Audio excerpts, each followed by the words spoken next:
In the ring now, we're showing Class 1 Angus Kentucky steers. This is your only class of Angus steers, so this will be your champion and reserve Kentucky Angus.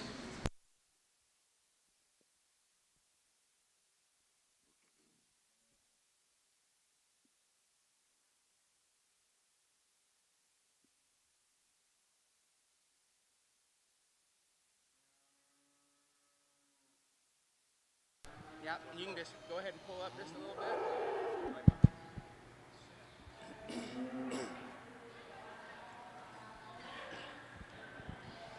Well, good morning. Certainly a pleasure to be here with you in Louisville for the Kentucky Beef Expo Steer Show. Definitely something I've been looking forward to for quite a while since I got the phone call, and I know today is going to be packed full of quality with some really good kiddos.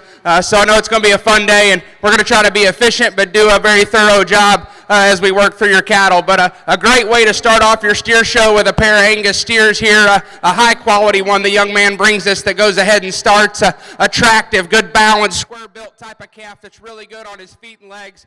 A calf that comes with some extra dimension and width. He's got some shape when you get in behind him, just like his overall balance and look when you get off of the side of him. A fresh built calf that's got a lot of quality built in him. A great place to have a champion Angus here starting off this morning. Young lady's calf's no slouch. That's another one that's attractive. He's cracked open. He's big rib caged. A calf that's got some true shape and some meat when you get on top of the cattle. He maybe just doesn't draw quite as neat a line here from the side as far as the way he's built, and his hip and tail head not quite as attractive in the usage of his leg, though he is still sound and functional in the way that he moves. Just like to square him up there off his hock and hind leg and just give him a little more look to rival that steer that starts us. But a great pair of calves here for our champion and reserve Angus. Folks ringside, if you would, let's put our hands together for those Angus steer exhibitors.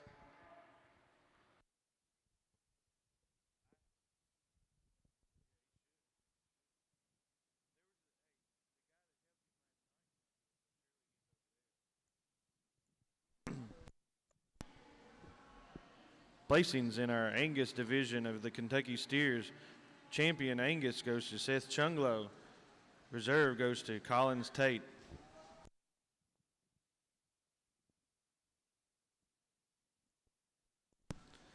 In the ring now, we're showing Class 2 Charolais steers.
Well, as we work through our Charolais class, which will end up being our champion in reserve, we got a lot of differences in type and kind, and certainly on our top pair here, I chose to go with the fresher, greener built steer.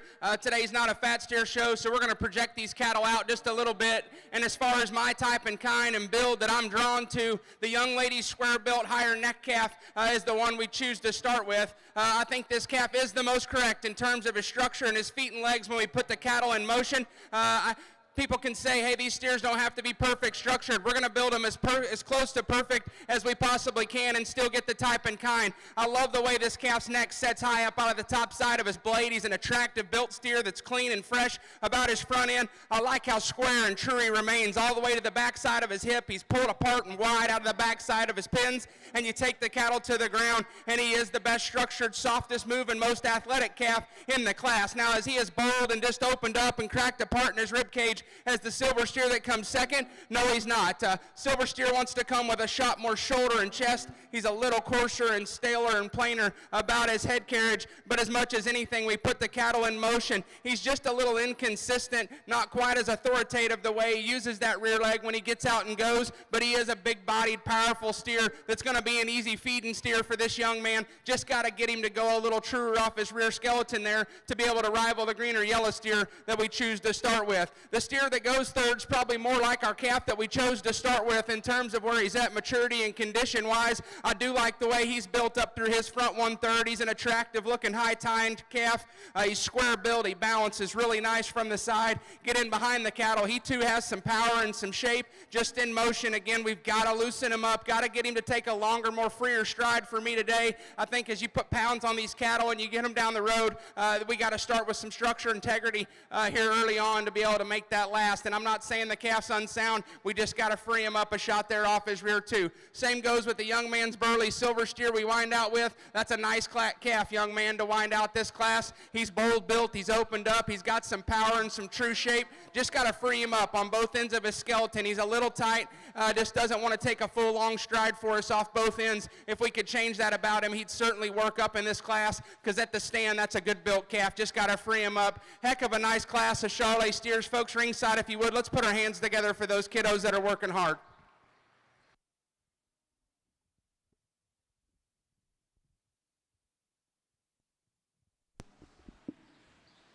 Placings in our Class 2 Charolais steers. First place goes to Addison Arnett. Second place goes to Grayson Howard. Third place goes to Jackson Kidd. And fourth place goes to William Hardesty. In the ring now, we're showing Class 3 Keys.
Well, really, really good class of key steers here, and there's a lot of usefulness down through the line here, a lot of quality packed in these cattle.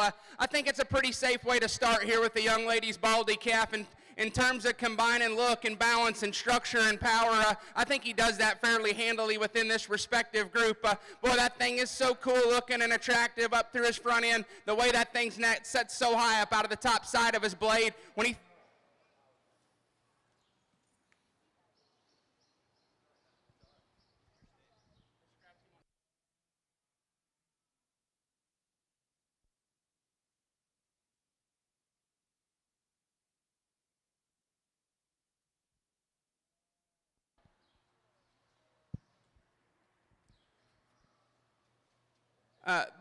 the Baldy steer, like I said, just so attractive and neat. And when he throws those ears forward and gives you that look here from the side, he's undeniable through his front 1/3 within this group. And then from there back, that calf's cracked apart behind his blade. He's big in his back. He's shapely in his muscle. Calf's got a lot of power. When you get right in behind him, stifle to stifle, that dude's wide. And then you put the cattle in motion. He is by far the most flexible, the most consistent and athletic in terms of his structure when we ask the cattle to get out and go. Balances from the side. I'm drawn to his color pattern, which doesn't have anything to do with his build other than just being a high quality, good looking one that's packed with meat and muscle and gets around the ring very comfortably. This silver steer can draw you a really nice paint picture from the side here. He too's a long, attractive necked one. He's square in his build. He's good in his lines. His body and balance is very good here from the side. I think that calf just gives up too much sheer power to the Baldy steer that goes ahead and starts. I think he moves good enough. He's just a little inconsistent, maybe not quite as true off his rear too in relation to the Baldy steer that starts as much as anything. He's just not as powerful. He's not as wide. He's not as opened up. But that's still an attractive, good-looking calf that the young lady has, and the calf's got some future. I like where he's at in terms of his condition and his maturity for us here today. Now a little heavier condition, maybe more mature type of steer here comes in third, and if you wanted to use him over the young lady's silver steer, I could see your argument there. He's a bold-bodied, wide-built one that's got a lot to him. We set the cattle in motion. He's a longer-toed, shallower-hilled type of calf, just doesn't want to set his foot down quite as true and accurate as we ask the cattle to get around the ring. I think if we could just set him down a little square and a little truer there at his pastern and his foot on the surface here, I think it makes it a lot closer race because he does have an advantage in terms of true skeletal width, just not quite as neat and attractive up through his chest and neck. Just got to change the way he uses that rear foot to be able to move him up higher in this class. And then we wind out with another good calf. He's got a good look. He's long-necked. He balances up nice. He's just not sound enough for me in motion. We got to change the way he's built off both ends of his skeleton, allow him to be more free and more comfortable when we ask the cattle to go. Could tuck that tail head down into his hip just to make his lines a little more attractive from the side, but still a good quality built steer that has a nice look here from the stand. Folks, again, if you would, put your hands together for our champion and reserve key exhibitors. That's a good set of cattle.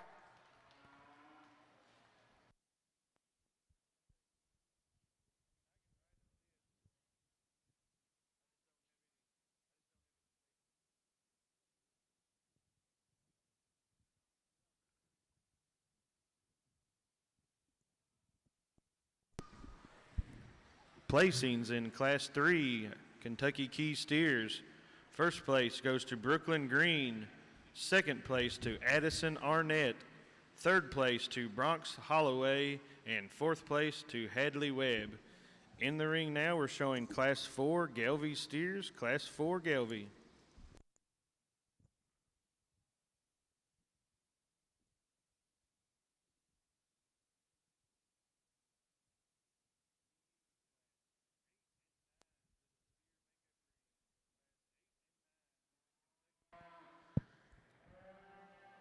Just one Galvey steer here the young lady brings us, but a nice representative, a long-sided, good balance type of calf that gives you an attractive profile here from my view. A calf that I think in motion's comfortable enough. You know, he's not as powerful as some of the steers that we've seen, but due to his genetic makeup, you maybe wouldn't expect him to be, but still from the side here, gives you a nice look and a nice outline. Congrats to this young lady for her champion Galvey.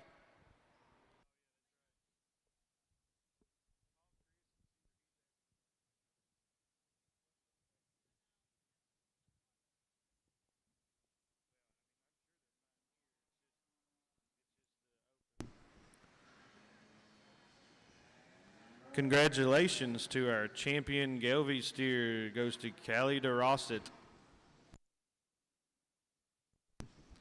In the ring now, we're showing Class 5 Limousin steers. Class 5 Limousin.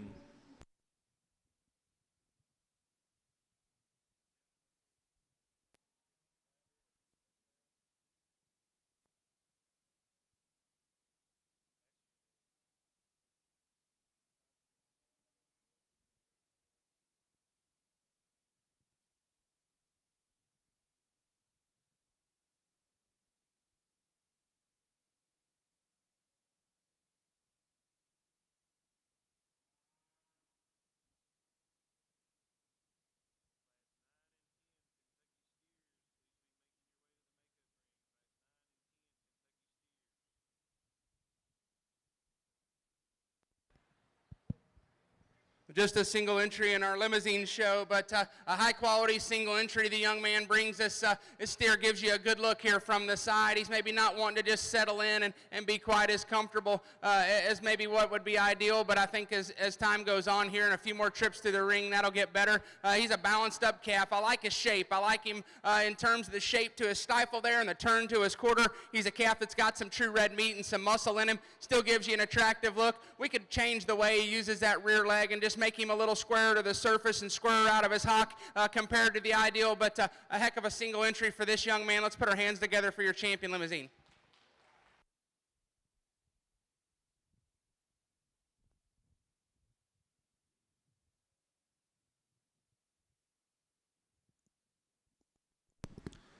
Our champion limousine steer goes to Jackson Barger.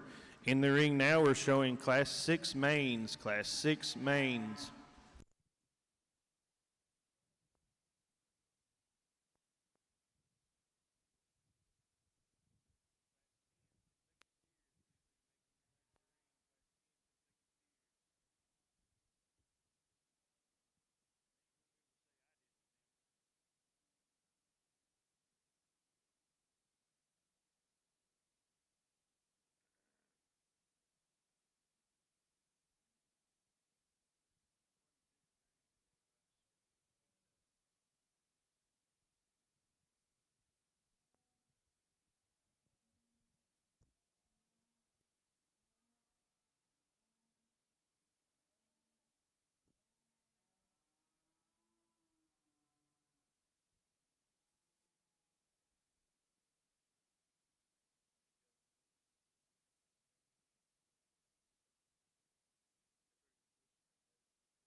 Well, folks, ringside, if you would, put your hands together. By far the toughest class here that we've had this morning. Nothing to take away from the last three steers. These top three steers are all very, very good, and I think the top two get close, and there's some trade-offs, and I think you can talk your way through, placing your preferences and deciding how you want to align these two, because I think both of them have an advantage over the other one in terms of just how you want to study them and how you want them built. No doubt the most collected, most comfortable, truest moving calf is the one that we go ahead and start with, and he still does that with a look of balance here from the side. That calf's not quite as wide or powerful as the steer that comes in second, but he's still got shape. He's still wide out of the backside of his blade. He's collected and comfortable. When you put the cattle in motion, keeps his back flat, keeps his head up. He's squarer and truer up front off his front skeleton and just a little more comfortable and relaxed off his rear skeleton, and still does that with enough shape and a really good look from the side here in balance. I do appreciate that about him. He's not as cracked apart as the calf that comes in second. He is greener in terms of his maturity and his condition, and that's okay. We got a lot of days left to hit the feed bucket, so I think he's fine that way, but an attractive, good moving calf. I like a lot of things about this calf, and if we could he wants to toe in just a little ahead whenever you go get him in motion, and not quite as just comfortable and true and consistent in his rear pastern, but there's a lot of things to like about that calf. He's big back, he's open up, he's shapely, he's wide when you get in behind him, and you do like that about him. If we could just make this calf set square and truer off his rear skeleton there, and just remain a little more collected how he uses his rear leg, I think we could go ahead and choose to start with that calf, because there's a lot of good in him. He doesn't balance back into the backside of his flank and his underline quite as nice as the calf that starts. Still a good looking, attractive calf that comes with some shape and power. That's a good pair of calves. They're splitting some hairs there, and you just got to set your preferences and go ahead and start how you want. The young lady's calf coming third, a little bigger, more mature calf, and that's okay. Calf's got a lot of width and a lot of shape and a lot of dimension to him. He's cracked apart in his cage down low. Calf's still got a nice look. He doesn't tie quite as high. He just doesn't remain quite as collected in motion. Wants to set his tail head up out of his back. Just wants to set down on a little smaller foot there. Not quite as big a foundation at the ground to allow him to set a little wider and squarer off his rear skeleton as he goes away from you. But that's still a good calf with a lot of quality that's going to feed well for this young lady. The next calves here, we pulled them and I swapped them. There's some things structurally we have to tweak and change about both of them. So when you want to consider changing structure, there's no doubt the young lady's calf that ends up ahead has got the most true meat. He's the most powerful calf. He's the widest built. He's the biggest when you get on top of him. He's got the most true turn and shape and width. When you get right out backside of the pins of these cattle, he needs to be changed the way he goes off both ends of his skeleton. He's more rigid. Just wants to set up on that pastern. We could set his tail head down in him just to make him a little more attractive from a side view profile, but a wide built, powerful red meat type of calf that still gives you a good look. A little more of a show steer outline here that comes in the second, the steer that this next young lady has. He's a high tying, good looking one that throws his head up in the air and throws his ears forward and gives you a really good look of balance and a profile here from the side. We could change his underline and his flank, just deepen him there in his center body and draw him back into a little deeper flank in motion. Just got to change the way he sets on the outside of his body wall there. Wants to be a little more rigid in his pastern and just wide off his rear skeleton. If he had more muscle, maybe it's more acceptable to make that pair closer. Just got to make him stouter when they get around the ring like that. The young man's calf that we go ahead and wind out with the class, another one that gives you a cool show steer type of look up through his front end. He's a cocky steer that sets up high on the top side of his blade as well. He balances fairly nice from the side, just doesn't tie his lines quite together as nice, isn't as square in his hip, and doesn't set in his hip and hind leg quite as attractively, but still a high quality calf. If you would, folks, again, please, let's put our hands together for these exhibitors with a nice set of steers. Placings on Class 6 Maine steers. First place goes to Laura Ann Pettit. Second place goes to Case Redmond. Third place goes to Lindy Kaiser. Fourth, Madeline Johnson. Fifth, Addison McGlone. And sixth, Shade Potter. In the ring now, we're showing Class 7 Herefords. Class 7 Hereford steers.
Well, it sounds like I got it right by the cheering section over there. Yeah, there you go. No, this is a good class of Herefords, and I'm not going to tell you there's one that just jumps out and grabs you as just the surefire winner. I think you got some decisions to be made, and the young man brings us the heaviest weight calf in the class, and I'm not going to tell you that works to his advantage. He's the boldest bodied, most opened up calf that we have within this particular class. I think when you get right up on top of the cattle, he reads with just a little more back shape, a little more true skeletal width when you get right up on top of the cattle, and his maturity and his condition aids to that advantage, but I think that calf stifle right out of the backside of his pins, just getting right behind the cattle. I think there's more width, there's more dimension, there's more true shape and skeletal width to that calf. He's a longer toed calf. I'd like to trim his feet and shorten his toe and set him up on his heel a little better there off his rear skeleton. Not quite as neat and attractive maybe as this steer that comes second, but again a bold-bodied one that just comes in more true shape and dimension. I like the foot shape and foot size of this calf that comes in second. In motion, I probably prefer the way he sets his foot down with a little more depth of heel and the way he hits the surface off his rear skeleton. I think up front, calf sound, he's still attractive. He's a little rollier there in his hip, doesn't quite set quite as high in his pin set, not as attractive in the move, on the move as far as the way he maintains his top line and hip. A calf that's not as opened up in his rib cage, but a good type of calf, no holes in him, maybe just not quite as much mass and power as the calf that leads the class. Probably the most show steer of the top three is the young man steer that comes third on the park here when he goes ahead and sets up and throws his head up in the air. A long, extended, very attractive Hereford type of steer here. Gives you a good look of balance. He's long and level down his top line. Just need more sheer meat and muscle. Put him in motion. He wants to just be a little outside on himself there off his rear too. If we had more power there, we'd be a little more forgiving of that. Just need to power him up as much as anything stifle to stifle and give him more red meat. A really good looking one here, and I can tell you this calf with some time, I could see him moving up in the class. When he stops, he can give you a really attractive look here from the side. He's probably the greenest calf of the ones that lead out the class, not as big in his foot size and his bone. Not that that's a big determining factor, but just the added substance is a little more appealing here. The calf's got some shape. He's got some turn from pin to hock. You study that calf from the side, he does have some shape. I think with time and maturity, if his bone will mature and his foot size will mature and he goes ahead and puts on some weight, the calf's got a nice outline. Just got to make more of him today to move him up. And then we wind out with a good functional feeding type of steer. Going to be an easy keeping one for this young lady. Won't be a hard calf to feed. Got to change him structurally. Got to make him more comfortable when we put him in motion, and a shot more attractive up through his front 1/3. But that's a nice class of Hereford steers, a challenging one to sort. Let's put our hands together for those Hereford kiddos. They're working hard.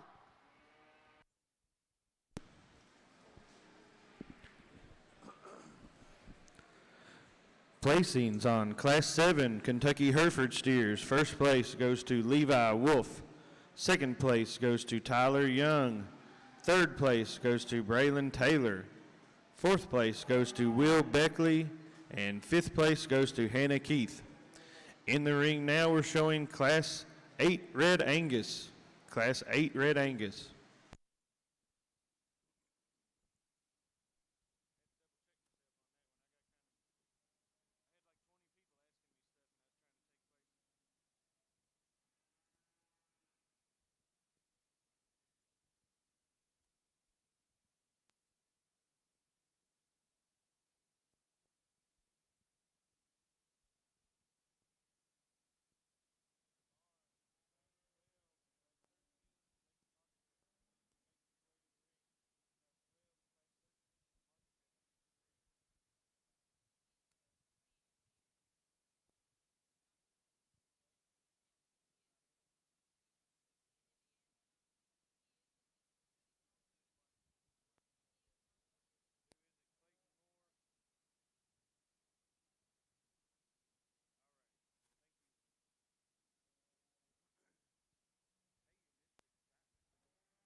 Well, just two Red Angus steers, but two good calves here, and I think they're both good-bodied, good feeding type of cattle.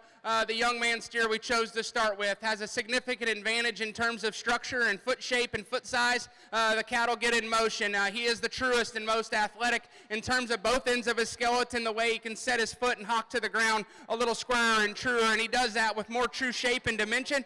You read the cattle just right up on top of him and right in behind him. He's the bigger back calf that's cracked open further apart. He's got more shape and turn to his quarter and stifle there. As you read him from the side and from behind, does that with a big body and a big rib cage. He's not quite as neat and attractive and tidy right there at the base of his shoulder and the base of his chest and the bottom of his throat latch. We could change him in comparison to the young lady's calf that comes second, but he's by far the most athletic and the heaviest muscled calf of this duo. Young lady's doing a heck of a job with this big-bodied calf here. She's staying hooked and getting everything out of him that she possibly can. He is the longer necked, higher tying, more attractive steer up through his front 1/3. He does have a significant advantage of this pair of steers in that regard. We just got to change him as far as the way he's built in his hip and hind leg. Wants to set up on his pasture and be a little more rigid the way he sets that down to the ground. Not quite as neat about the way his tail head and hip are built, and as much as anything, he's just not as wide. He's not as powerful. He's not as cracked apart as the steer that starts, but that's an attractive, easy feeding calf. This young lady's got a good project that's going to go down the road and feed well for her.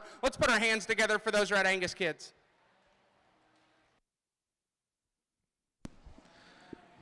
Placings in Class 8 Red Angus Kentucky steers. First place goes to Caden Kephart. Second place goes to Collins Tate. In the ring now, we're showing Class 9 Shorthorns. Class 9 Shorthorns.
Well, just two head in our Shorthorn division, but I can tell you that's a good place to start. And this young lady's roan calf we choose to lead off, that's a really good Shorthorn calf. And I think in terms of structure and mobility and foot shape and foot size and the way that calf can go to the surface is something that draws you in.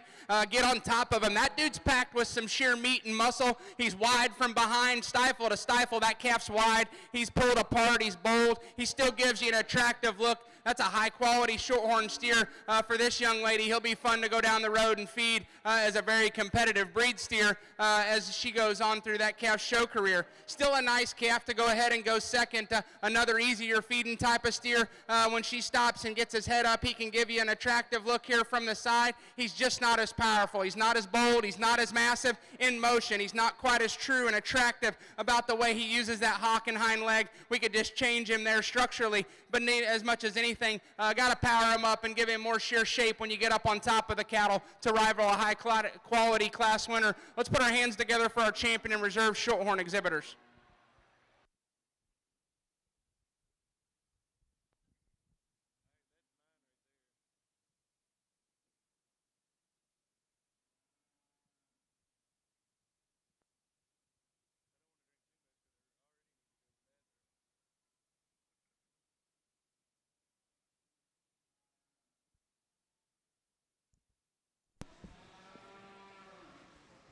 Placings in Class 9 Shorthorn. First place goes to Brooklyn Thomas. Second place to Ella Graves. In the ring now, we're showing Class 10 Shorthorn Plus. Class 10 Shorthorn Plus.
Well, three head to represent our Shorthorn Plus division, and I think some high quality cattle, and really all three of them do some quality things in terms of build and how they're made as far as being drawn to them.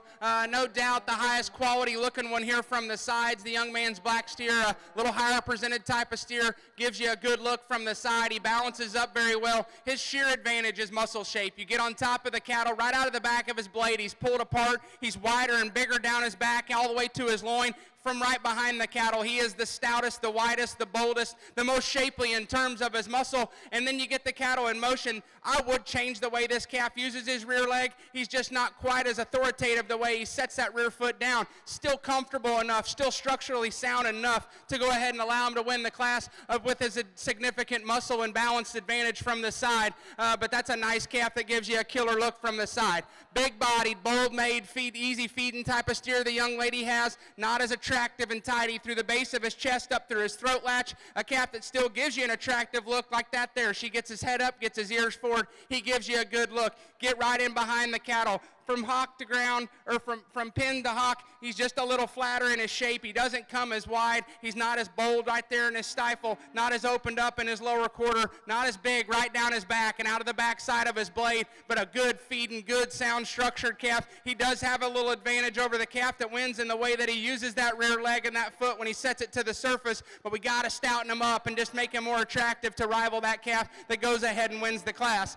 And a square built, good looking red steer here. I like him from hooks to pins. He's wide, he's square, he throws his head up. He gives you a nice look of balance here. He's not quite as complete, not quite as attractive in his lines, maybe doesn't have as much foot size and foot shape as you ask the cattle to go to the surface, but still a nice calf for this young man to wind up third in this class. Let's put a good round of applause together for these Shorthorn Plus exhibitors.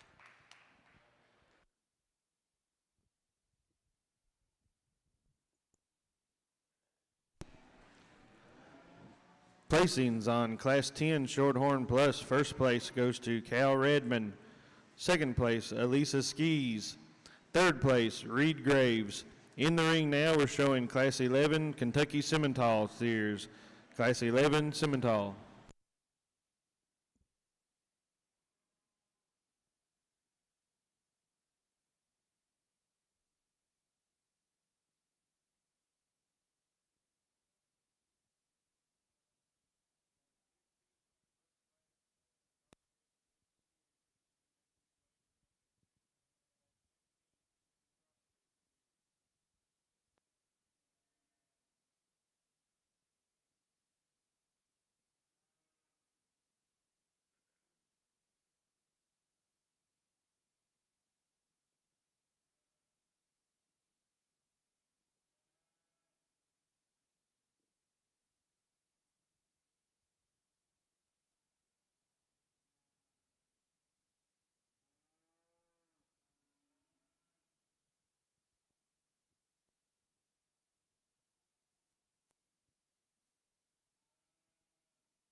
probably as deep and high quality a class as we've had through here today. All four of these steers are very, very nice, and I think it's splitting some hairs when you go to placing these cattle, just where you want to set your preference. I think it's pretty safe to say the silver steer needs to start because in terms of foot size and foot shape and structure, I think he has a significant advantage there, and also in terms of sheer shape and product and meat and muscle, he has an advantage there as well. So I think he totals up the most positive in terms of the most important things that we're looking for. He still does that with attractive enough look. He's cracked apart in the lower part of his rib cage. He's opened up in his body. He's not as tidy and neat and tucked up there in the base of his chest floor as the steer that comes second. Maybe not as club calf or show steer, if you will, in terms of his bone and his hair coat, but that's a shapely calf that in motion is the most consistent, the truest, and the most correct in terms of the foot angle and the way he sets his feet to the ground. The black steer here coming next, big legs, big hair, cool looking. That calf does a lot of things as far as show steer attributes that we're after. I'd like to just cut his legs down and just change the way that pastern sets there to the front side of his hoof. If we could cut that out of there, maybe it would change the way he moves, just the way it appears, I guess, that his foot hits the surface. I'd like to change that about him. He's got some shape. He's not as wide. He's not as shapely as the silver steer that leads. He gives you a killer look here from the side. Just need to change the way he's built there at his rear foot and hind leg. The black steer here at the stand can stop and give you a really nice look. It's his hip and hind leg for me. He's a little shorter and lower in his pin set, wants to be a little more tucked up there in his hip, and a calf that just needs to be more accurate about the way he uses that rear leg, a little more authoritative, if you will, the way he goes ahead and sets that rear leg to the ground. If we could square his hip and just square his hind leg up a little, I could see him rivaling the calf ahead of him because he does some nice things. Not as pulled apart and opened up in the base of his underline, not as big bodied down low as the calf that goes ahead of him. That's still a good calf. And I tell you what, the baldy steer, maybe just a little plainer in his overall kind, but that's a high quality calf. He's got muscle, he's got body, he's got product. Maybe just not the show steer look, maybe not quite as comfortable, or maybe not quite as eye appealing in his hind leg structure when you get him to go out to the surface. Doesn't set it quite as square and true in his hock into the foot to his foot as the cattle ahead of him, but that's a muscular type shaped calf that's going to feed well for this young lady. That was a nice class of Simmentals. Folks, if you would, let's put our hands together for those exhibitors.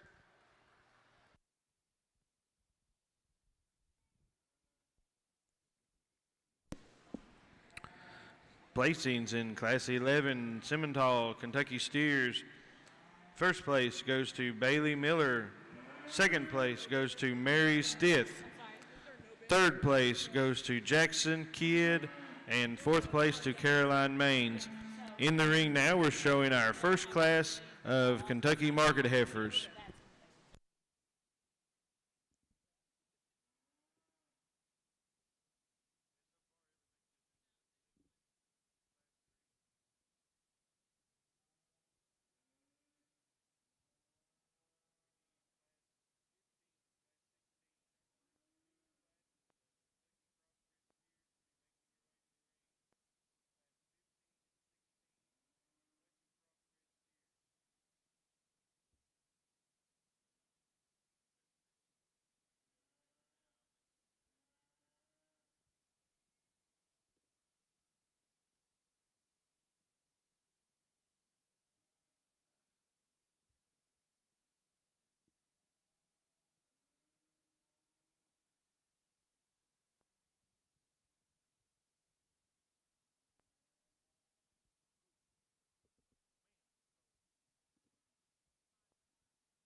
2, 3.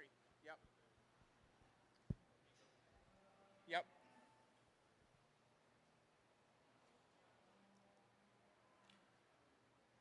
Nope. He's third. Yep. You're second, bud. Well, a challenging class, and we went ahead and took the whole group for another circle. And you know, I think this young man's heifer just totals up the most positive things. I think in terms of structure and body and power and balance and look, I think she combines those traits the best. In motion, she is the truest and most accurate about the way she uses both ends of her skeleton. She still does that with a really powerful, shapely look. She's big out behind her blade. She's big down her back. She's wide in from behind and still does that with a neat, attractive look. I think she's got enough shape of body. She's a little shorter around her hip, but I think still that comes with all that extra muscle and power that she has in motion. That's where she has a significant advantage. I think she is the truest and most athletic. I think it's close here, and I can tell you if the young man's heifer in third was a little sounder off her rear skeleton, I think that would make this even more challenging, and that's where the young man that goes second's heifer has an advantage. She's a little shucked out in her hair coat. She's not as fresh in her hair. You can tell spring's starting to come around, and she's already starting to lose her hair coat.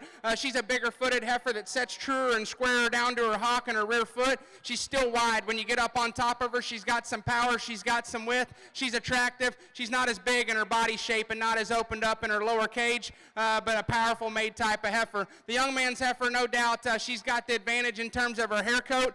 She's a big bodied heifer that's got a lot of shape and a lot of width, just both ends of her skeleton there. She wants to get a little steep and opened up front. She wants to be too inconsistent up and rigid on her pastern there as we ask the cattle to get out and go around the ring.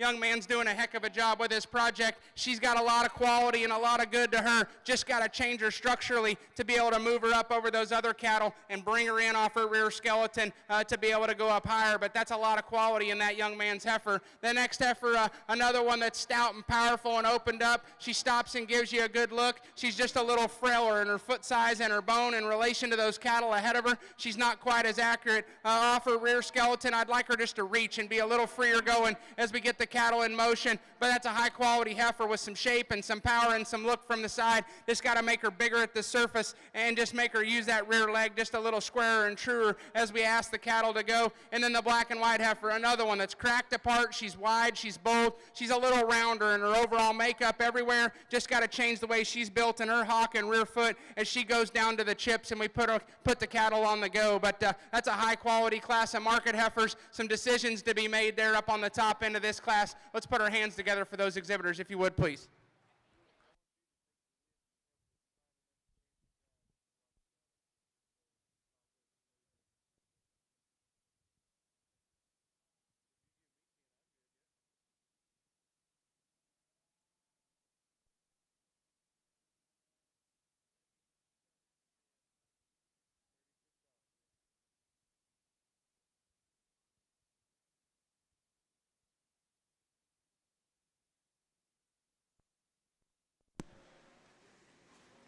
Placings in Class 12 Market Heifer. First place goes to Carter Moore. Second place to Tyler Young. Third place to Jackson Cohorst. Fourth place to Parker Wright. And fifth place to Sierra Miller. In the ring now we're showing Class 13 Market Heifers. Class 13 Market Heifers.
At the conclusion of Class 14 Market Heifers, we will be bringing our first place from Class 12 and 13 back into the ring to show for Champion Market Heifer.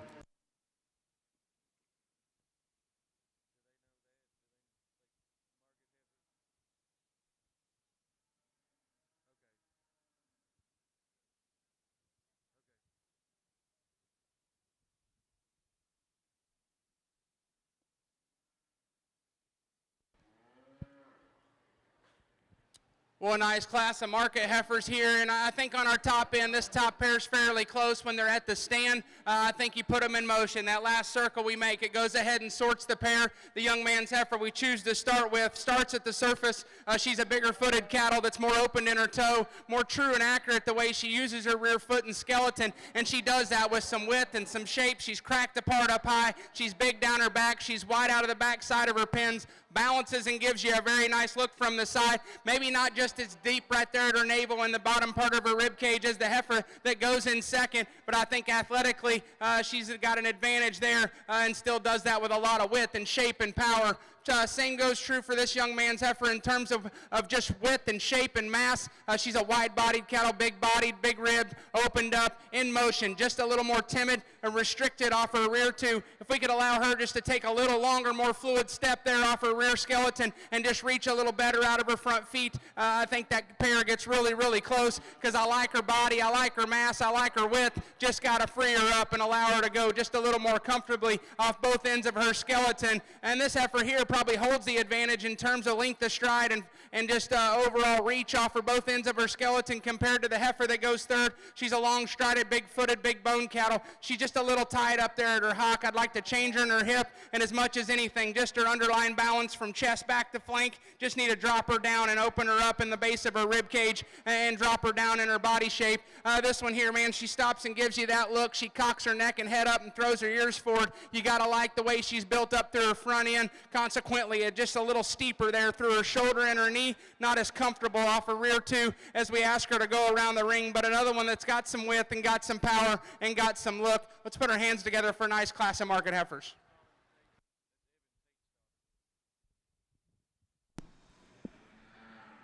Placing in our Class 13 Market Heifers, first place goes to Colton Kearns, second place to Cal Redmond, third place to Elizabeth Ballman, and fourth place to Addison Thompson. In the ring now, we're showing our Class 14 Market Heifers. At the conclusion of this class, we will be showing for our champion and reserve Market Heifer. So we need those class winners to be making their way back to the ring, and we'll need to keep the second place ones on deck from Class 13 and 14.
Well, as we wind up our market heifer division, I think a challenging class because you got a lot of differences and you're trying to compare apples and oranges here with these two cattle that start. The most attractive fluid moving heifer is the one that we start with. She's long, she's skinny necked, she ties high up out of her front end. A female that gives you a good look of balance here from the side. A lot of shape, a lot of turn, a lot of back. Calf's got some width and got some true power in her. She is the most comfortable and the most accurate. The way she uses both ends of her skeleton, she's bigger footed, she's bigger boned, and does that with just more fluidity as we get her in motion. I'd be the first to tell you, I'd like to pull her down and open her up in the center part of her body and just crack her apart in the lower part of her cage, but that one still got some width and got some shape and still just structurally has an advantage. A little more mature, maybe heavier condition type of heifer here, probably could be leaned up just a shot for me, but she's a bold built one that's big in her cage. She's shapely and stout and wide from behind in motion. She's just not as comfortable, not as accurate, not as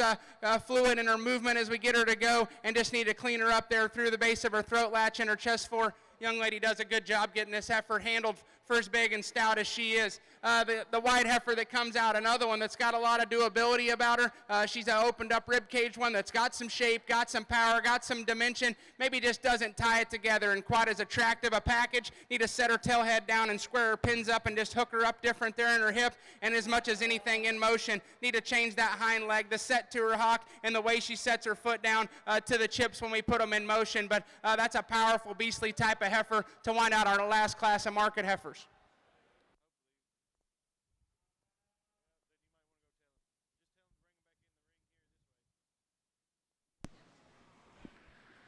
In the ring now, we need all those first place market heifers from class 12, 13, and 14 to show for champion and reserve market heifer. Placings in class 14. First place goes to Megan Polly. Second place goes to Molly Johnson. Third place to Wesley Alsip.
Well, everybody ringside, if you would, let's put our hands together for our class winning market heifers as we pick champion and reserve.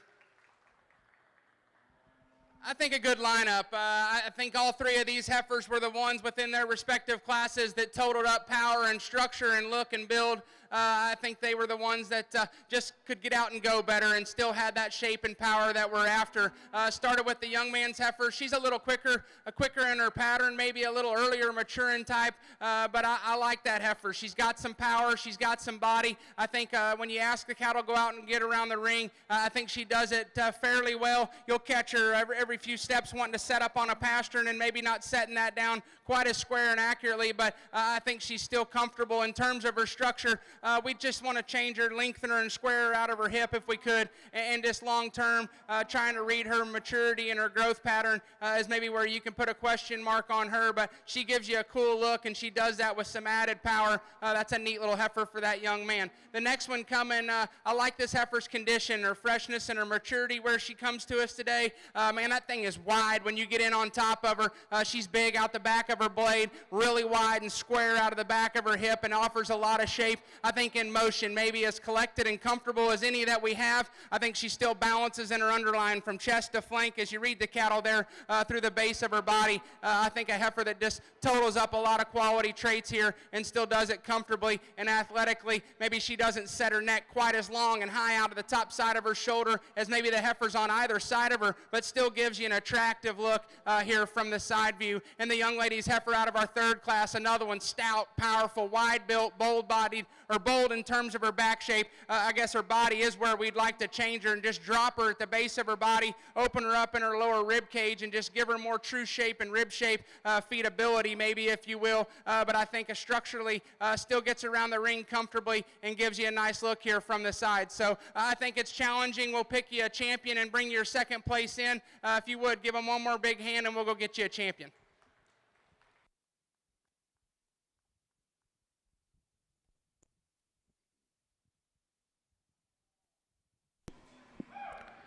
Congratulations to Logan Kearns with our champion Kentucky Market Heifer.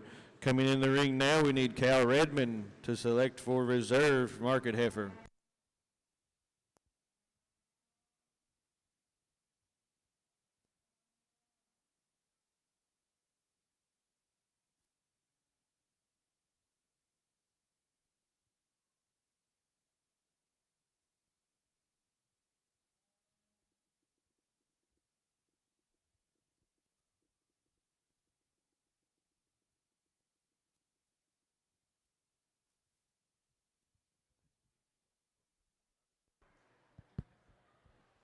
Young man brings our second to our champion in, and we talked about that pairing class and that being a good class, and I like a lot of things about her, and she's probably the biggest bodied, boldest rib one that we have in this lineup, and she still does that with some power and some mass and some width and a fairly attractive look here from the side when she parks and gives you that view right there. You know, we said in class, just structurally, we've really got to change the way this one goes off her rear two, make her just reach a little better and take a longer, more fluid stride. And if we do that, man, that pair gets really close. And I think this one's pretty logical to be reserved if we can change the way that she moves. So I think that's what makes it close.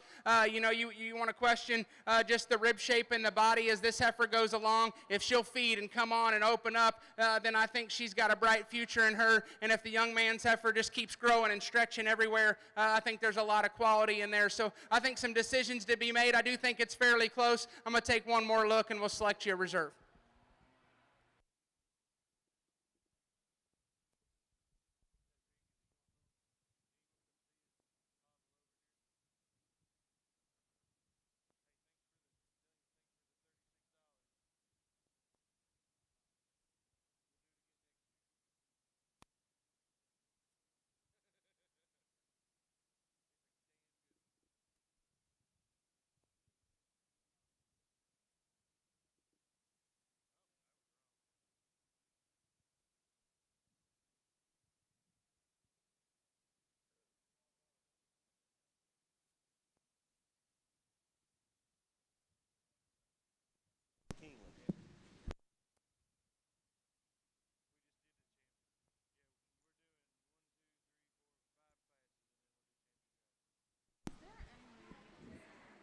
Congratulations to our reserve Market Heifer. It goes to Carter Moore.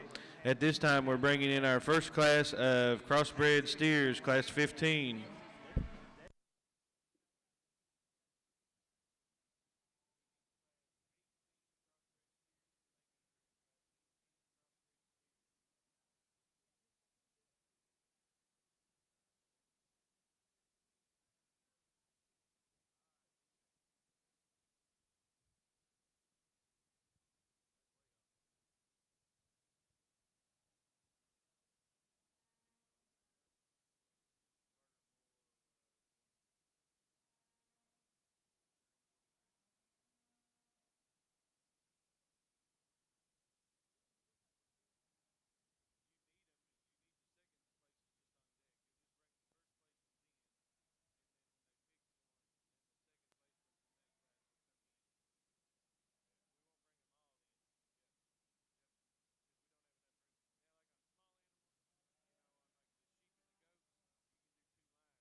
Well, nice way to start our crossbred class. Pretty logical class winner. The young man in the plaid shirt here brings us a highly presented calf that gives you a really good look here from the side.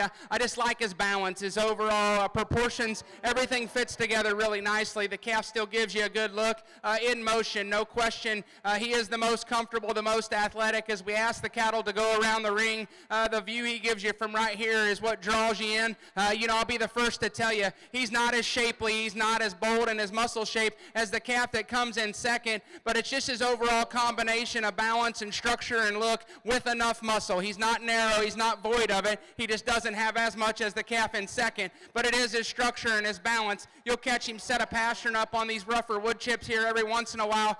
Still, just the way he can get out and reach off both ends of his skeletons, what draws you in with a look of balance and quality here from the side. A cobra necked one here that just sets it up so high up front, gives you an ultra cool look there through his front 1/3 one. He too balances nicely. He's square in his hip. He's got a lot of shape and product to him. Structurally, we've got to change that calf the way he goes off both ends. He's just a little more upright off both ends of his skeleton, not as big right there at the circumference of his hoof and right around his pastern, which doesn't allow him to set down quite as square and comfortably, quite as accurately there off his rear skeleton, but a really shapely calf that gives you a killer look up front. A calf here that's boxy and bold and chunky built, still can pick his head up and give you a cool look. We got a little extra hair on them legs we could cut down and just make his pastern and the shape to his foot and the set to his hock a little more, eye appealing, if you will, from the side here. He doesn't get out and just set him down quite as squarely, but he's bold built. We could stretch him everywhere, just a shot long term as we read him down the road.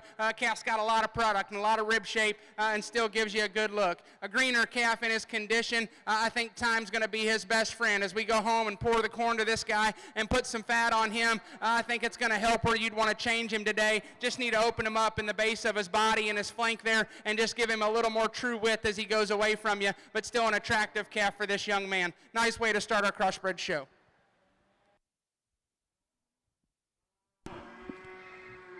Placings in Class 15 Crossbred Kentucky Steers. First place goes to Bronx Holloway. Second place goes to Rayland Hart. Third place goes to Claber Wolf. And fourth place to Dawson Jackson.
Well, if nothing else, you got to like this young lady's cheering section.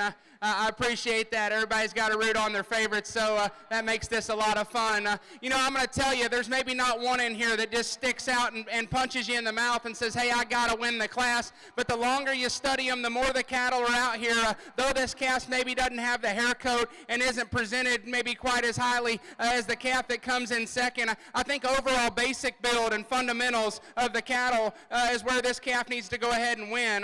Foot size, foot shape, structural integrity on the move. He is the most comfortable, the most athletic, and has the most long-term potential in terms of his structure, and that's a shapely calf. He's wide, he's bold, he's big-ended, he's square and wide out of the back of his hip. He doesn't maybe balance and just give you quite as attractive look on the stand, a longer-sided calf that's attractive. It's just his bonus of combination of traits and totals that it goes ahead and allows him to win. Now on the stand, no questions asked, the yellow calf's the one you see needs to win the class. When he stops and stands here and gives you that look, he is the highest quality one in terms of his balance and his look and his presence up front. His look of lines here from the side are very, very good. Calf does have some width, does have some shape in motion. He's just too upright. He's upright in his shoulder angle and down through his knee and his front toe. Got to allow him to reach and take a longer, more fluid stride off his rear and front skeletons if that calf goes better. He's my easy class winner. I like his look. I like his presence. I like his build from the side, his squareness from behind. Just got to change the way he's built off both ends of his skeleton to be able to get him higher in this class. Same for the young man's black calf. Shapely, attractive, got a cool look to him, got some back shape right back through his loin. Calf that you appreciate that. He's big in his bone size. He's just not as comfortable off his structure. Just need to make him take a more fluid, comfortable stride off his rear skeleton. Could pull him down and soften him in his rear rib and flank just to balance him as good as the steer that comes in second. And the young man steer that winds out the class, you could argue how you want to move him up from just a fundamental standpoint of being a functional, good feeding, easy feeding type of fat steer. It's his front 1/3. He's wide at his knees, pigeoned at his toe, wants to open at the base of his shoulder and consequently allows his chest to want to come out of his front end. A little crestier, just not quite as neat up front, but just structurally too, just got to tweak him and change him, but a good feeding, easy feeding type of steer that's got some product and going to hang a good carcass for this young man as time goes on. But a challenging class, but a fun class of crossbreds.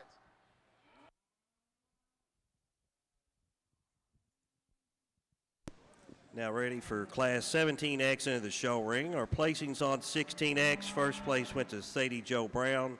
Second place, Colton Kearns. Third place, Blake White. Fourth place, Easton Hunt.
In the ring now, we have Class 17 crossbred steers. Class 17 crossbred steers.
Well, not taking anything away from a competitive class, but a pretty obvious class winner, and the black and white steer here, just at the park there, he gives you a very, very good outline. The calf's attractive, he's neat, he's clean up front, gives you a cool look when he sits there and throws his ears up front, throws them forward, and then from there back, he balances up. I love the way he transitions from the back of his chest into his forerib, and his center body draws back into a big, soft, open up, easy feeding type of rib cage. Get on top of the cattle. This thing is big backed. He's wide out of the back side of his blade. He carries that transition all the way back and progressively gets wider and stouter when you get on top of the cattle. That thing is big out of the back side of his hip. A lot of turn, a lot of shape, stifle to stifle, really, really wide.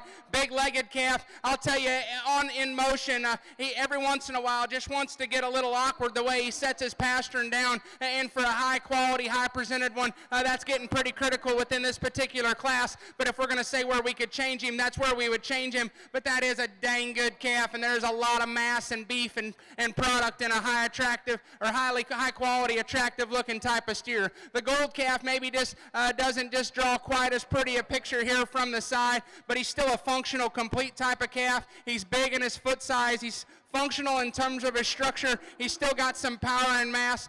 He's not as opened up in this just the turn of his lower body shape, and not just as wide when you get up on top of him, but still a functional type of easy feeding calf that's going to hit an ideal market weight and feed well for this young lady. This black steer on the stand can give you a real good look in motion. He's just a little awkward in terms of his balance. He wants to drop his chest and tuck his flank as he gets going and lift his back up just a little as time goes on and he gets more experience and he starts to relax. That's a long strided calf that's square and gives you a good look, smooth in his makeup. Just got to balance him up a little different and just square him up there in his hock as he goes away from you. The Bronco face steer that comes next, real big center bodied calf. Got a lot of feeding look to him. Going to be a steer that lays on the right amount of condition when the time comes. He too has some shape. He's got some width. He's got some turn. He's just not as comfortable in motion. It goes for both these two steers that we wind out with. The blue roan steer can stop and give you a good look. Just too tight and too restricted. He's got some shape. He's got some body and can give you a nice look. Just got to free those last two up to be able to move them up higher in this class. Let's put our hands together for a nice class of crossbreds.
Placings on Class 17 crossbred steers. First place goes to Addison Simpson. Second place goes to Clara Holloway. Third place goes to Sierra Miller. Fourth place to Colton Moore. And fifth place to Hunter Davidson. In the ring now, we're showing Class 18 crossbred. Class 18 crossbred.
Well, a good class of cattle, and it's close on the top end, and there's some trade-offs, and you just got to sit back and say, where do you want to place your preferences, and which one hits you the hardest in terms of your type and kind. And I think there's some things the young man steer that we start with does just a shot better in terms of his squareness of his structure. When you get in behind the cattle, he's a little squarer at his hock. He's a little truer to the width of his skeleton in the way that he uses his rear leg. He's trimmer and neater about his chest floor. He's an attractive high tie-in steer. You get up on top of the cattle, this dude is wide at his blade. He carries that all the way back into his loin. He's big and square. He's longer and squarer and truer out of his hip in relation to the young lady's steer that's second. Now, he's not as low to the ground and bold and massive, maybe in his body shape as the calf that comes in second. And if you have a preference in that regard, I could see why you'd be drawn to the young lady's steer, because that's still a high quality one. And this young lady does a heck of a job getting this calf shown and getting everything out of him.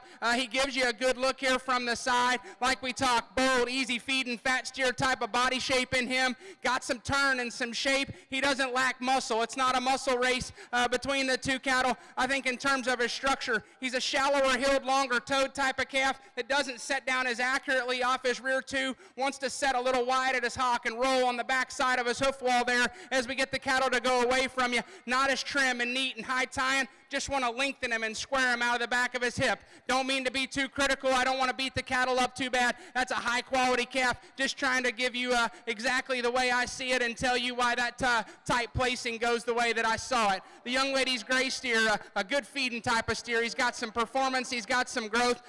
He's not going to have a hard time getting this calf to a mature weight and to the size that he needs to. He just doesn't draw quite as nice a line here from the side in terms of how he balances up and the way he sets in his tailhead, a long-strided calf that's got some power and shape. Just got to balance him up and clean him up and give him a shot more look in relation to a high-quality pair of cattle up front. Young man steer probably has an advantage on the stand compared to the silver steer as far as the way he can set his neck high out of the top of his shoulder. Gives you a good look and comes back into a square hip and a good body shape in motion. He's just too restricted and too tight off his rear skeleton. Got to free him up and make him more mobile, not as powerful when you get right up on top of the cattle. So you got a structure and muscle advantage in the gray steer that goes out ahead of him, but still a good attractive steer that's going to feed good. We wind out with a quality calf that's got an easy feeding look. He's short in his back. He's big in his rib cage. He's got some muscle shape, just not as attractive the way he draws the lines here from the side. Like to change the set to his hock and the angle to his foot there to make him more attractive from a show ring setting. But a nice class of calves, really good pair on the top end.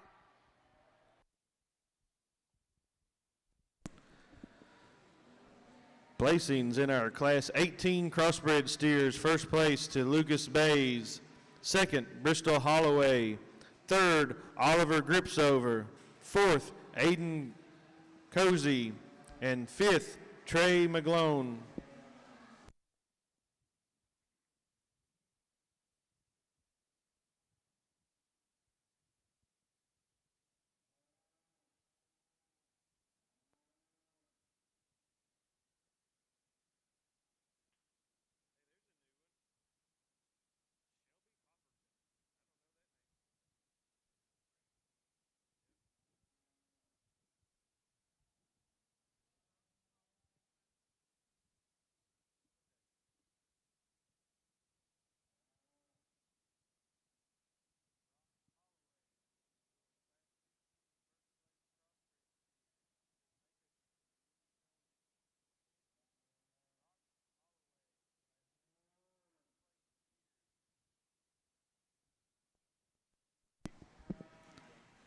In the ring now, where you're showing Class 19 Crossbred steers.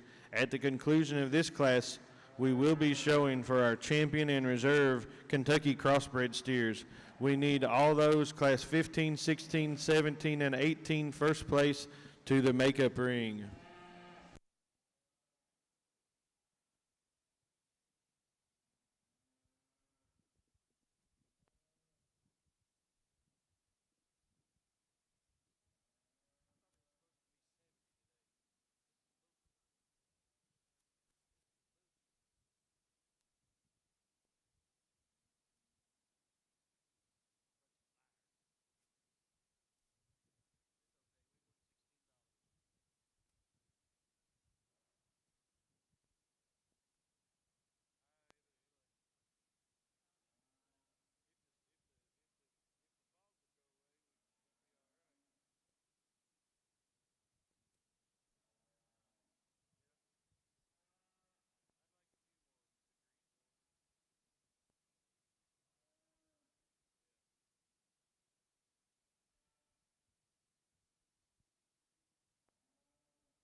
another good class, quality all the way down, and some useful parts and pieces in all of these calves. I think a good top pair here, and I think the gray steer, there's just more of him. He's bigger in his foot size. He's bolder and more opened up and deeper right in the center of his rib cage. He's a steer that for having a little coarser face and skull and just a little deeper in his throat latch, this young lady does a heck of a job getting that thing to pull it up out of his blade and give you a good look here from the side. He's one you get up on top of him, and he's wide and he's bold. He's got some product to him, some actual bone underneath all the hair, and some foot size. And he maybe doesn't transition from the back of his point of his shoulder through his forerib, back of his blade there, maybe just not quite as smooth and trendy there as you could compare to Ideal, but that's being critical of one that's just got so much foot size and so much power and mass and still does it in a quality package here from the side view. Probably the one that draws a neater line as far as just his look up front and his front 1/3. He's an attractive throated calf here that's tight in his chest floor. He's real smooth in his transitions. Everything fits together. This calf's surprisingly powerful. When you get right in behind the cattle, this calf's got a lot of shape down his back. He's wide from behind. He's powerful and he's opened up.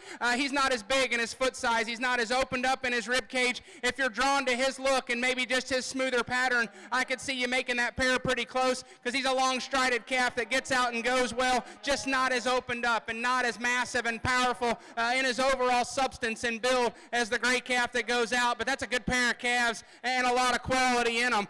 The young lady's calf here, another one that's bold and opened up and got some beef and some product to him. As we took that last lap and we put him into motion, he's just a little tight. He's a little restricted for me. As we asked the cattle to get out and go, we could square him up in his toe and just tuck him in the base of his chest there up front to make him more competitive with a high-end top pair. But that's a good calf that's got a lot of good about him. Just got to change the way he goes. The steer that's coming next, got a look, got a lot of shape and turn. A calf that gets out from the side and gives you a good look. Just got to change him as well structurally, make him more comfortable, give him a little more set and angle to his hock and down to his pastern and his foot. You get him in motion, just a little more upright off both ends, not as comfortable and long-reaching in terms of his stride. The next steer here, I'll be the first to tell you, he's one of the greener ones in, as far as condition-wise within this particular group. And as time goes on, take that thing home and pour the coals to him, man. I think that calf's got some potential. He's just too green in his body shape and too raw and harsh to us today,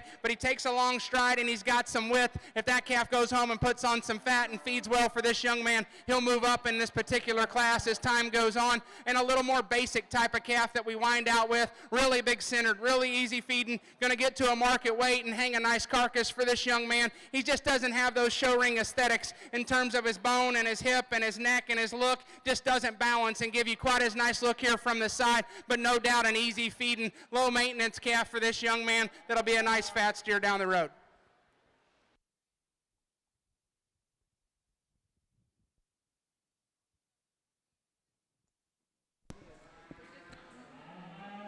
Placings in Class 19 Crossbred steers. First place goes to Brianna Smith. Second place to Tucker Thompson. Third place, Carly Marshall. Fourth place, Shelby Hopperton. Fifth place, Colton Kearns.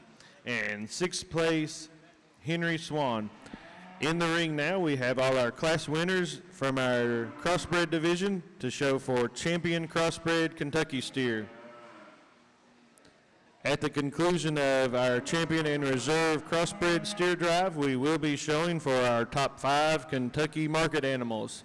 We need all those breed champions and reserves to the makeup ring.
Well, folks, if you would, let's start off by giving these crossbred exhibitors a big round of applause. This is a high-quality drive. You know, I think there's a lot of good stock out here, and, you know, it started with the young man's calf. He's one that really gives you a good look here from the side. He's smooth and he's complete in his build. You know, he's not as massive and not as pulled apart as these cattle. We work down to some heavier weights with a little more maturity, but that's a good calf that's smooth and cool looking. I think he gets around the ring plenty good enough. That calf's going to have a bright future for this young man as he goes on and puts on some weight. The young lady steer out of our second class, he won that class just off of mobility and the way he could reach off both ends of his skeleton, and doing that with more muscle shape than the ones that were right in there behind him. He doesn't balance up and maybe just put his parts and pieces together in quite as attractive a package out here as we get into some more elite type of cattle, but that's still a good functional type of basic fat steer. The young lady's black and white one, no doubt here at the stand, draws as nice a picture in terms of just fat steer quality and just being bold and massive and pried apart in his overall skeleton.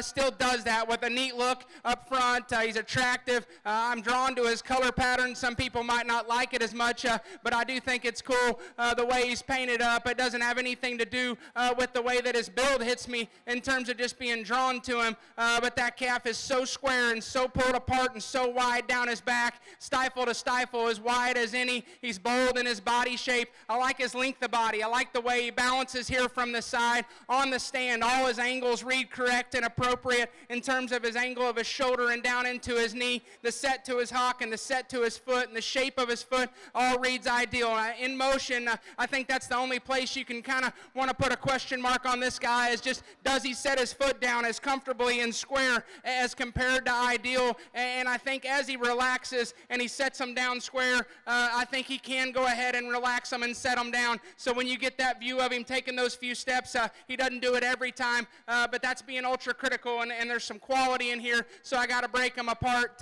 change him right there, and I think he wins in a smoke show. But that calf is high quality, and I am very drawn to his build in terms of his mass and his body, and doing that with a high quality look here from the side. The one that probably balances and profiles as good as any is the young man's black steer here, one that does that with just so much quality and look here from the side. He still gets in behind him. He's not as shapely and turny there from just from his pin to his hock, but he's still wide. You get up on top of him, that thing is big across his blade for one that balances and gives you this look from the side. He's big across his loin, and he still has some width out of the back of his hip. He too in motion, he's just a little tighter out of his hock and just a little more upright there in the set to his foot. I think he's still functional in terms of his structure, and I'm not trying to beat these guys apart in terms of their skeleton, but hey, if we can build them this high quality and make them perfect structured, I think that's what we're trying to do. It's not hard today to find cattle that are high quality. It's hard to make them high quality and really good structured, and for me, that's where I like to place my preferences when you start with them at this stage in the game. We got to keep them right in terms of their mobility, so long term they can still be athletic enough in the end. But that's a high quality calf that gives you a killer look here from the side, and just that's the one place we could tweak on him, just relax him in his hock and his angle of his foot there at the surface. Not as bold maybe and pried apart, just still center body and center skeleton as the ones on either side of him, but still ties it together with such a good look, and he's tall up out of the front side of his shoulder and high out of his neck, and calf gives you a good look. Probably the gorilla of the ones out here is this gray one, just in terms of just foot size and skeletal build as far as his width goes. He's a bold-bodied one that's round in his rib cage. He's wide and square down his back, offers you some width and some shape from behind, and he has some mass to him. I mean, just gives you that massive look. I think for me, you just got to question. I know he's missing some hair there right in behind his forearm and right in behind his blade, but I think even if you put the hair back on him, he's still just a little tight, like rubber band, if you would, right behind his forerib, and ties in, drops out of his chest floor. Doesn't balance and just transition quite as smooth, and I'm not trying to pick him apart because I hate to be a guy, I don't like judges that just sit out here and break them completely to pieces, but I'm just trying to tell you what I see about the cattle to be able to make a close race like this make sense to you. But as far as mass and bone and foot size, that calf does that as well as any of the three in contention, and not take anything away from the two lighter weight cattle, but obviously taking the three in a circle, that's the three that we're comparing. I think you have to just decide which one does the most right things and long term still offers the most potential to make the fat steer that we're all after to get a banner. So that's where you gotta place your preferences. Smooth this guy up, transition him just a shot smoother from point of shoulder to forerib to flank, balance that underline a little better, and the race gets tight. I think he's mobile enough. His hock's set just a little stiff in him, but he still gets out and takes a long reach and stride when you ask the cattle to go in motion.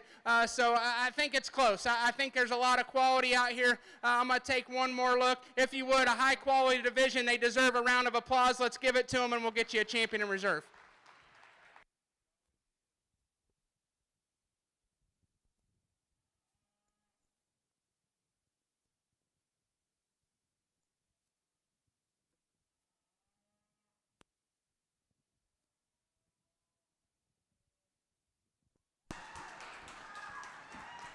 Congratulations to our champion crossbred steer. It comes out of Class 17, Addison Simpson. We need that second place from Class 17 into the ring to show for reserve champion crossbred steer.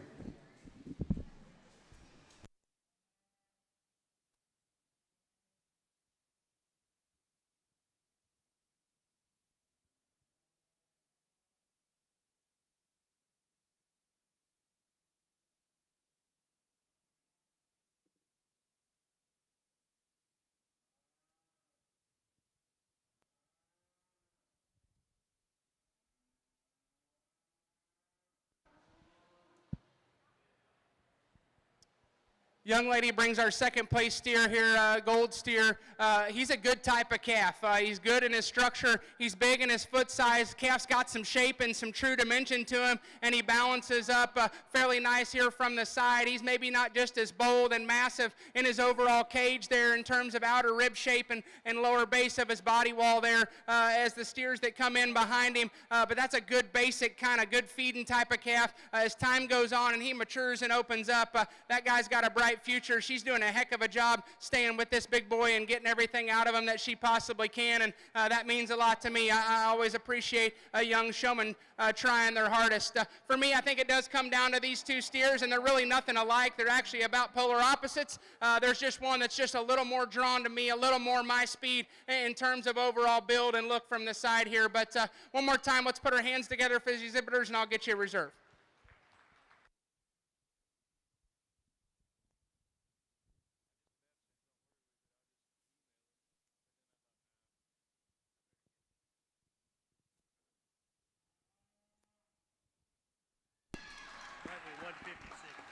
Congratulations to our reserve champion Kentucky crossbred steer. It comes out of Class 18, Lucas Bays. At this time, we will be showing for our top 5 overall Kentucky market animals.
Folks, once again, thank you for coming to Kentucky Beef Expo.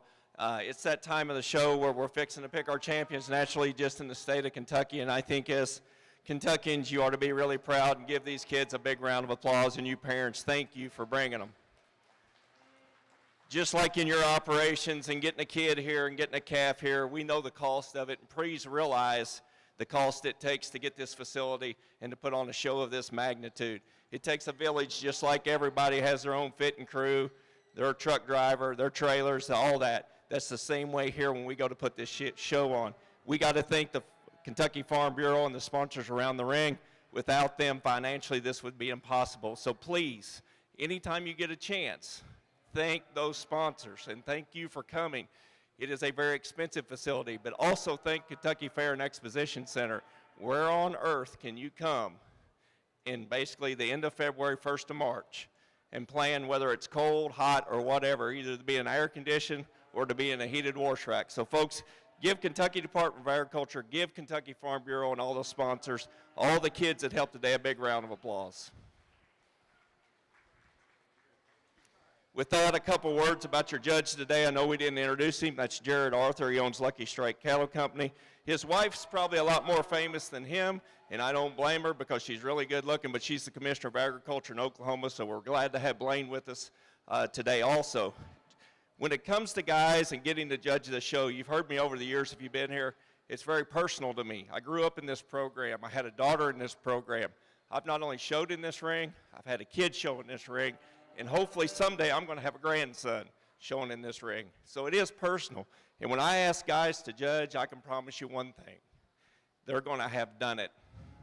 They're going to have to exhibit cattle at the highest level, not only for themselves, but they're going to have to do it for other people also.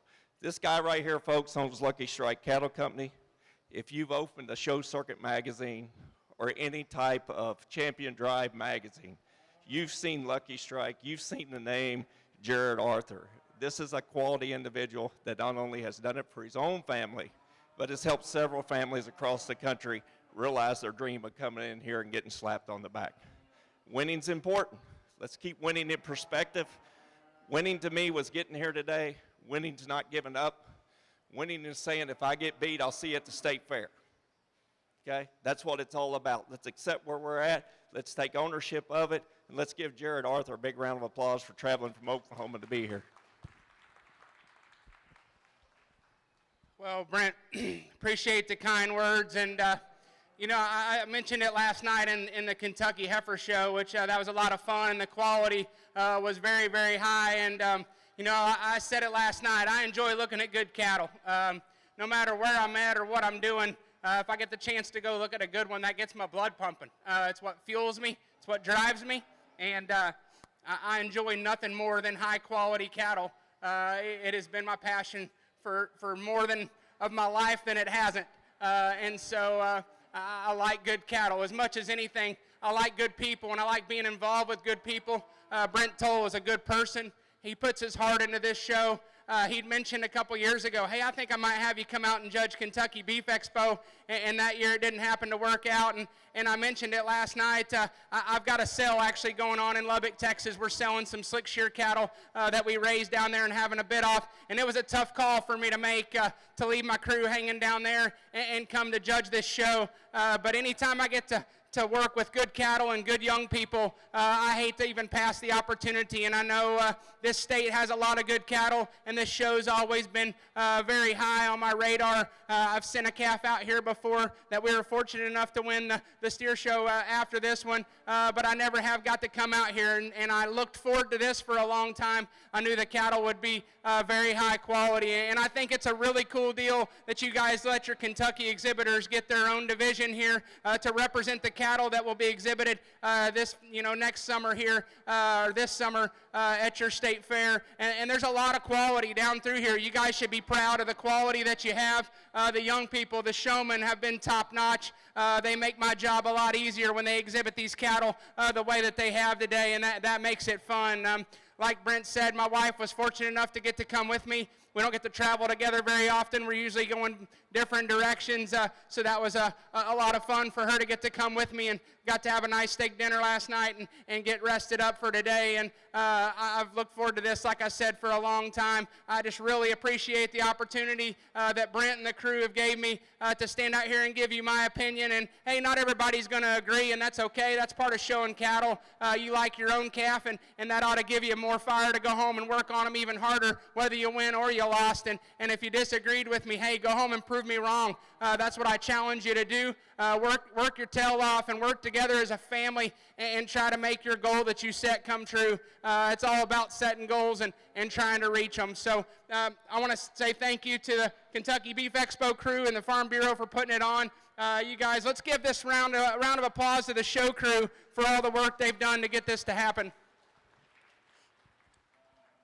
Like I said, the quality has been very, very good. There's a handful of these that stick out in my mind and kind of hit me a little harder than some of the others. And I just want to go out here and pick them the way I like them. And when I got hired to do this, I always tell myself any opportunity I'm going to get to judge, I'm going to line them up like I like them, and I'm going to tell you the way I see it and do my very best to describe them to the highest degree of my ability and explain to you everything I see. So I'm not going to go back through and talk each cattle, starting from the Angus all the way to our Crossbred. A lot of quality and a lot of good in each of these cattle. The young people, like I said, they've been working hard and staying hooked and doing their job out here in the ring. So, folks, ringside, one more time, I'll ask you to put your hands together and we'll go get you a top 5.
Congratulations to our champion Kentucky market animal goes to our crossbred Addison Simpson. We need that reserve in.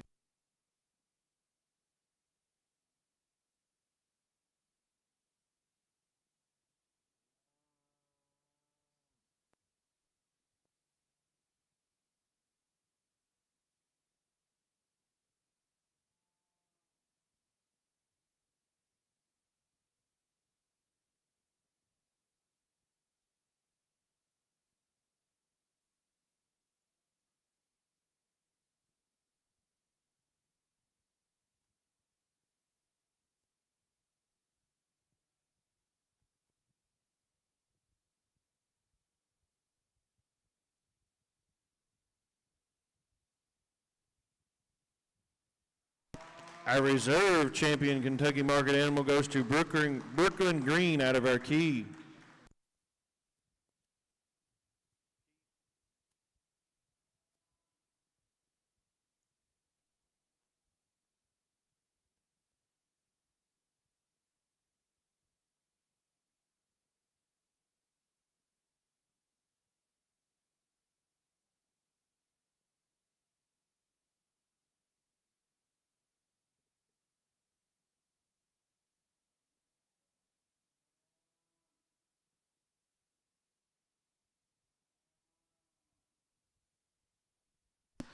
Our third place overall goes to Laura Ann Pettit out of our Maine division.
Our 4th overall goes to Case Redmond, also out of our Maine division.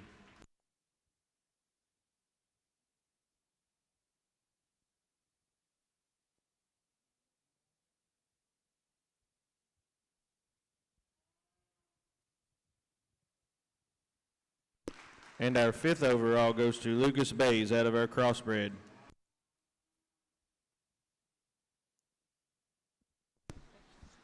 All of those top 5, please go over to the picture backdrop. We'll take a quick break, get the pictures, and then we will start with our open steers.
In the ring now, we're showing Class 1 of our open market animals, Class 1 market steers. This is our AOB division.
Go ahead and spin him right around here. Just 2 AOBs. This is the only class. This is the only class AOB. Yeah. Well, what a great way to start our open steer show here as we work through our AOB division.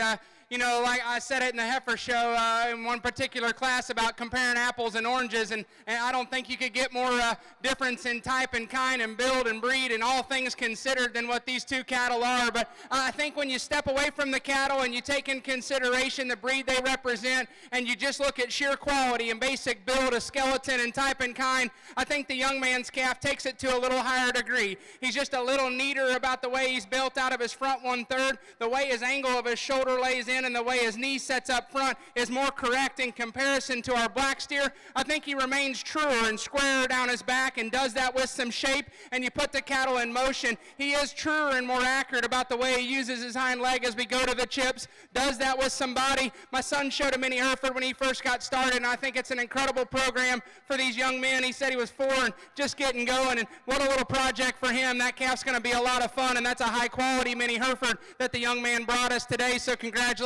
to him on the breed champion AOB. The black steer's still a high-quality calf. He's long-sided. He's got some performance and some grow. He is going to get to probably a more ideal market weight, and if you want to take that in consideration, I could see why you'd want to lean towards this calf as far as just long-term putting him on the rail, but I think this calf's just a little steeper in the angle of his shoulder, not quite as comfortable or not quite as eye-appealing in the way he sets his rear leg and hock to the surface. So we change him structurally, and I think you could justify switching the pair, but I go ahead and lean towards the young man's mini in terms of how he's built structurally at the ground. But a nice pair of calves for our AOBs. Folks, please put your hands together for our breed and reserve breed champion AOB. First place in our AOB division goes to Kaylin Lang. Second place goes to Callie DeRossett. In the ring now, we are showing Class 2 Angus steers. Class 2 Angus steers.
Well, just two head in our Angus division, but I tell you what, there could be a whole lot more of them, and these two here would still be at the top of this division because it's hard to make purebred Angus cattle that have this kind of look and this kind of body and remain that good in their structure and then do that with some shape and some dimension, and both these do that. The young lady steer here from the side just paints such a good picture. He's so high tying, long from blade to pole and trim about his throat latch and down into his chest fore. I love the rib cage built in the bottom side of this guy in terms of the way he transitions from his forerib back into his center body, carries that depth and softness all the way back to his flank. He's square up high. He's mobile off his rear leg. This calf's just got more shape, more width, more dimension. Obviously a heavier weight calf that's more mature. You could square him ahead up front just a shot more if you want to be critical of him, but he's still mobile and still functional in his structure. There's just more mass, more dimension, more skeletal width packed in this guy to allow him to go ahead and win this class. This was my Kentucky Angus champion earlier in the day, and he's high quality, and he was high quality then, and he's still now. He's attractive, he's balanced, he's structurally correct, he's got some body built down in him. He's not as opened up. When you get right up on top of the cattle out of the backside of their hip, he's not as wide and pulled apart from hooks to pins, not right back out of the backside of his blade, just not quite as wide, just not quite as opened up. That's still a high quality, very, very correct type of calf that's going to feed well for this young man. He's got a bright future. If you would, ladies and gentlemen, let's put our hands together for our champion and reserve Angus. Placings in Class 2 Angus steers. First place goes to Chandler Jones. Second place goes to Seth Chunglo.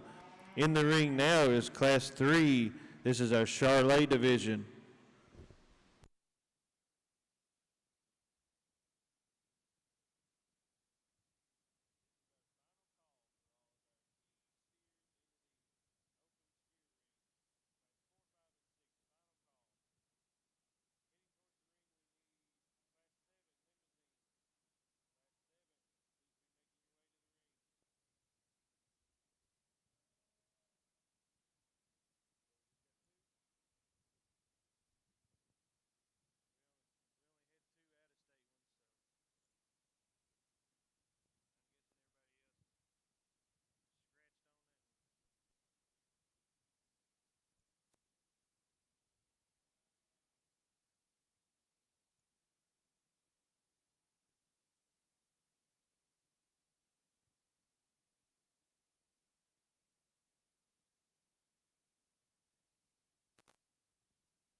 Well, I tell you what, this far into the day, we haven't had a ton of numbers, but I'm telling you, the quality has been exceptional, and it doesn't stop with the Charolais show. That's a good pair of calves. There's one that just takes it to a notch higher level in terms of his overall balance and the way he hooks up and transitions from front to rear. He's a calf. You get up on top of him. I love the width of his blade, the way he comes out of the backside of his shoulder with a lot of shape, and he carries that back to his loin. You get back behind the cattle, and he's a big square-ended one, a lot of shape and a lot of turn to him, and just that look of balance. He throws them ears up and cocks that head forward, and that's pretty much my speed if you know me very well. One that can get out and be so mobile and stretch his hind leg out and go like that and do it with a balanced look and do it with some shape and some product. That's good beef cattle right there the young lady has. Not taking anything away from the silver baldy speckled up one, because that's a neat calf, and there's a lot of good in this steer.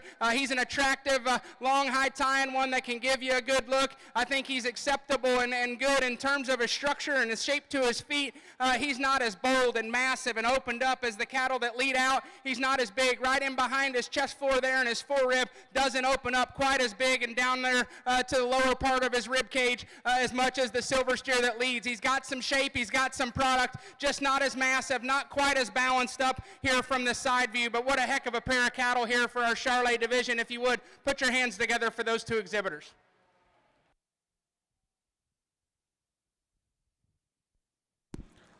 Placings in Class 3, first place goes to Charlie Jones, second, Blake Neal.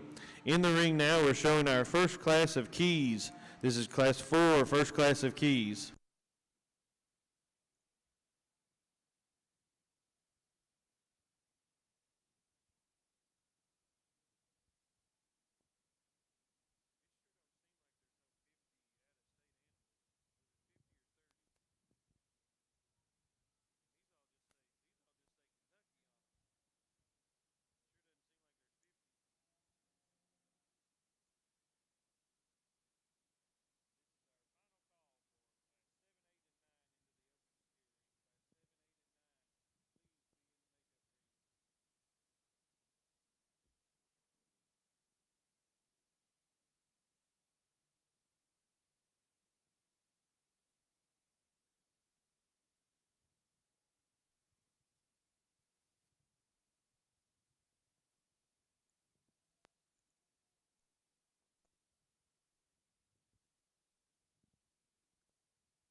Well, I feel like I'm starting to sound like a broken record because the quality at the top end of these classes is just so good. And I know we got a couple more classes of keys to get through, but if this was it, we'd be in good shape because the quality in these top two here, not taking anything away from the young man's silver calf because that's a good product-oriented type of cattle, but these two here are just a little different in terms of their show ring appeal and their look that they come to us in. I can tell you the way I see them, and they're different in their type and kind. For me, the young man's just a little more my speed, and I can tell you as much as anything, it's the way he's built out of the back side of his hip from hooks to pins and down to his hock, and the way he stays more secure and more collected within his skeleton when you get in behind the cattle. I love this calf's look. I love his presence, the way he's built up through his neck. He's a little neater and trimmer about the top side of his crest when you read him from blade to pole. He's a tight-chested calf that balances in his underline. In relation to the calf that goes in second, he's not as deep and pulled apart in the backside of his rib cage cage and right back in there to his flank, and you could probably widen him ever so slightly at his base when you get in behind him. But up high, big back, big square hip, plenty of width from stifle to stifle, and a killer deadly look. He's more collected, he's more comfortable in terms of his movement, especially when you get in right behind him, but that's a high quality calf that gives you a deadly look from the side. I like this calf, young man, and there's a lot to be admired about him. He is big-legged, he's big-footed, he's burly built, he's big down his back, he's big in the center part of his stifle. He can still give you an attractive look when he cocks his head up in the air.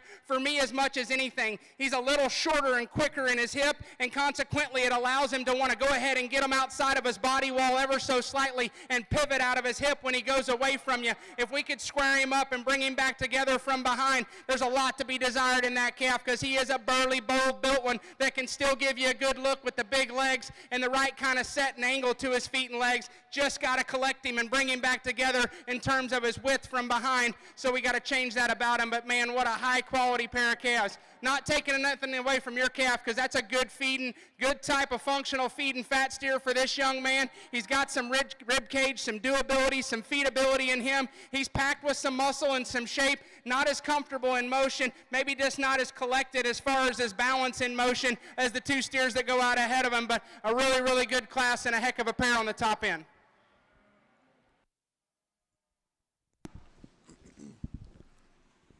Placings in Class 4. First place goes to Beckett Weingartner. Second place goes to Cole Van Meter. And third goes to Sawyer Maxwell. In the ring now, we have Class 5 Keys.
Well, another nice class and a good pair on the top end of this one as well. And I think especially when you set the cattle in motion, the young lady that leads the class has to do so just in terms of how he stays collected in his structure.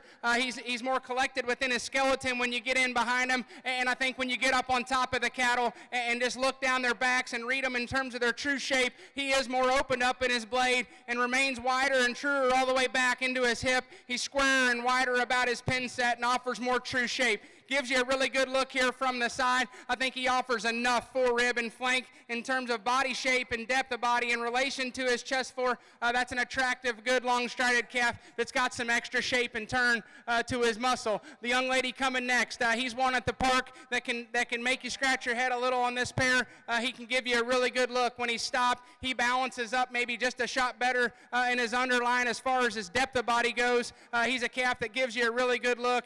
He's presented and shown very well in motion. He's just a little more rigid about that pastern, doesn't want to set back down on his heel and get his toe out in front of him, gets a little wide, wants to set that outside hoof wall to the outer edge of his body wall, and for me, we got to make him more collected for as wide and square as he is up high. We got to bring him in behind, but that's still a high-quality calf. This one here maybe doesn't have the soft hair coat as those ahead of him, but he gives you a really good look here when she gets him parked. Young lady does an excellent job getting him exhibited to us today.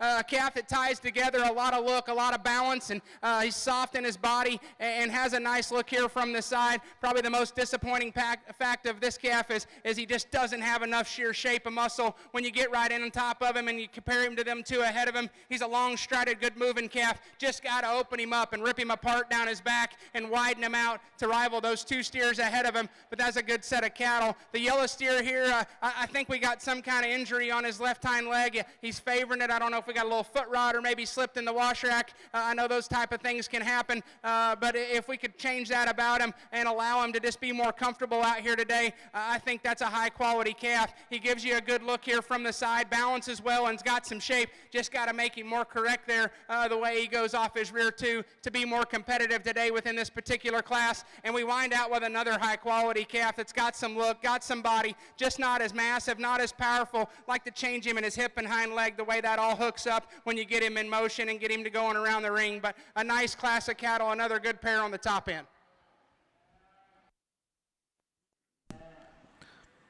Placings in Class 5. First place goes to Morgan Hulls.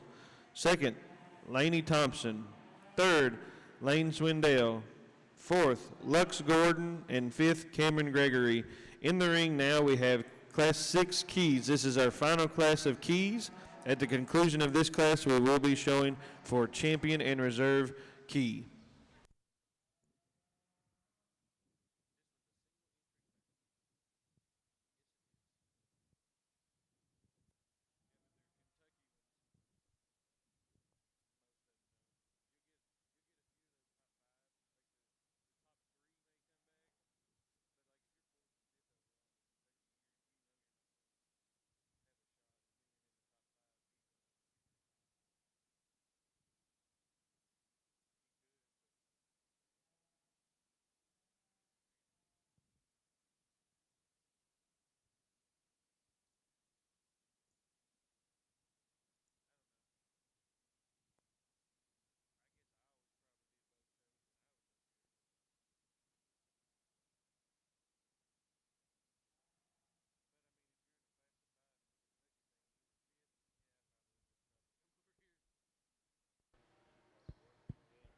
Well, just a single entry here as we wind out our key show, but that's a good beef calf there. That calf there gives you a killer look here from the side. He's dense and he's bold and he's opened up. You get behind the cattle and there's a lot of shape and a lot of true width and red meat to this guy in motion. Maybe the most impressive as far as just having that kind of bone work and that kind of foot size and being this mobile and flexible and athletic on this type of surface here. That can be hard to do when you pack some shape and some product in one that still gives you a good look.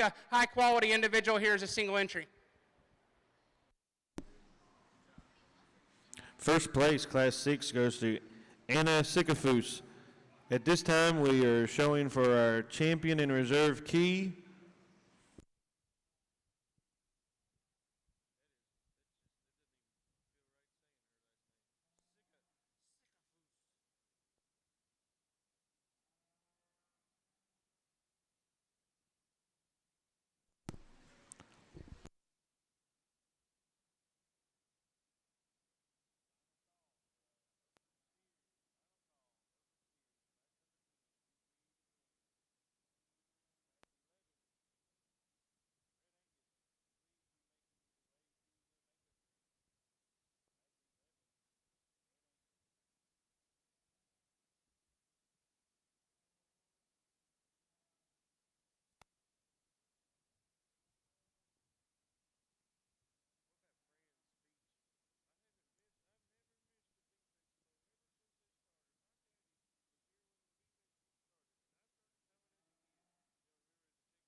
Well, folks, if you would start out by giving these key exhibitors a hand, because this is 3 extremely high-quality class winners in front of us. This is fun. This is why you'd travel across the country to get to judge a show, is to see 3 class winners out here and scratch your head and scratch and claw and decide where you want to set your preferences and just where you want to land on, because, you know, we got about 100-pound difference between this guy and this one and another 100 between those, and I don't care what size they are. Quality's quality and good built's good built, so that's where we're going to stick with today. Starts with this young man's calf down here. One from the side just gives you such an awesome look of presence and balance. I think in motion, I think he's very comfortable, very athletic. He's got some shape, and for a guy that's in at this stage of maturity and condition, still comes with some pin width and some back shape and some squareness to him. I like that. From blade to back side of his tailhead, how true and collected he stays, whether he's in motion or on the stand. Draws me in, shoots his neck and head up high out of the top side of his shoulder. He's attractive up front. Young man's doing a heck of a job getting all the good out of this guy. We talked about him in class. He's maybe a little closed up when you get in behind him at his base. I think there's still enough foot size and still enough bone work, and he's still very, very good structured. That's just being ultra critical. When you get this kind of quality out here, we could yank him right in behind his navel and just pull his underline down to ever so slightly balance him better, but I think the center part of his body and the center part of his cage is still cracked open enough. He's got a feedability type of look to him still. That calf's got bright days ahead of him. Sure, he's not as mature and he's not as far along, but still just pound for pound and build for build, that's a high quality individual. The young lady steer coming next, maybe the longest, highest high and neatest necked one that we have out here, and people can say, well, Jared's usually drawn to those kind, and sure, if you can get them built right and stout and sound and still make them good looking, they're hard not to like. This calf, it does have a very, very good look up front. I like that about him. He's neat and clean and tight about his chest and the way he presents himself. He's still opened up in his body. Gets deep there in the center portion of his rib cage in relation to the bottom side of his chest floor. I think he's mobile and gets around the ring very good. Now, I'll be the first to tell you, just the way he's constructed from hooks to pins and hock to ground, I could square him and just change the way he sets right there at the back edge of his pins in motion. Wants to have a little extra set to that leg, and maybe that's crazy to say from a guy that likes some ultrasound, but I think just from an attractiveness standpoint, we could just square him up at his hock and just make him drive a little more authoritative off that back leg. But man, that is a high quality calf that still comes with shape and power, a lot of turn, a lot of dimension, stifle to stifle, wide and bold. That's a really good calf. He's high quality. There's a lot of things about that calf to be desired. Maybe the man of the group or the big boy, however you want to put it, I don't care about weight, just in terms of width and mass and power and body and shape and foot and bone, this guy does it to such a high degree. I love his shape. I love his turn. Right out of the back of his blade, he opens up. He's cracked apart. He's wide down his back. This thing is so bold and perfect from his forerib back to his navel, and the line he draws back into his flank, so attractive. In motion, maybe as square and true and athletic as any of them going, and not even in terms of his reach, but just where he sets in squareness of his structure in relation to his upper hip and upper shoulder, where he stays on both ends is very good. He's not the thinnest necked of the 2 that are ahead of him, but attractive, high tie and still collected, high in his chest floor, lots of shape. That's a pretty cool dude. He's already starting to transition maybe more into a progress stage, and that's just fine. It's where they need to be, probably getting ready for state fairs here this summer, but a lot of quality in that calf. I don't know if there's a reason to really pick a big hole in him, so it's pretty close. I think there's one out here that just takes it to a notch higher degree and has less things to question about him. This young lady here is going to have your champion. That's a high quality individual. We'll take another look for reserve. Congratulations to Anna Sikafus with our champion key. At this time, we'll be choosing our reserve. So that was just a single entry. So we start comparing these 2 calves, and I asked Brent, I said, can we pull a third out to have for this evening, this afternoon, in case we need it, and they don't allow that here, and I understand why, but if I could, I'd like to bring both these guys back, but we can't do that this evening. But they're really high quality, and I think it's splitting hairs, and I think you just got to sit there and say which one's more my speed or which one hits me the hardest, and I can tell you I like them big, square, wide-hipped, and I like them good on their hind leg, and they're both good on their hind leg. One's maybe just a shot more attractive in the set to it. So cutting hairs, it's really close. Really like your calf, but we're going to go with the young man.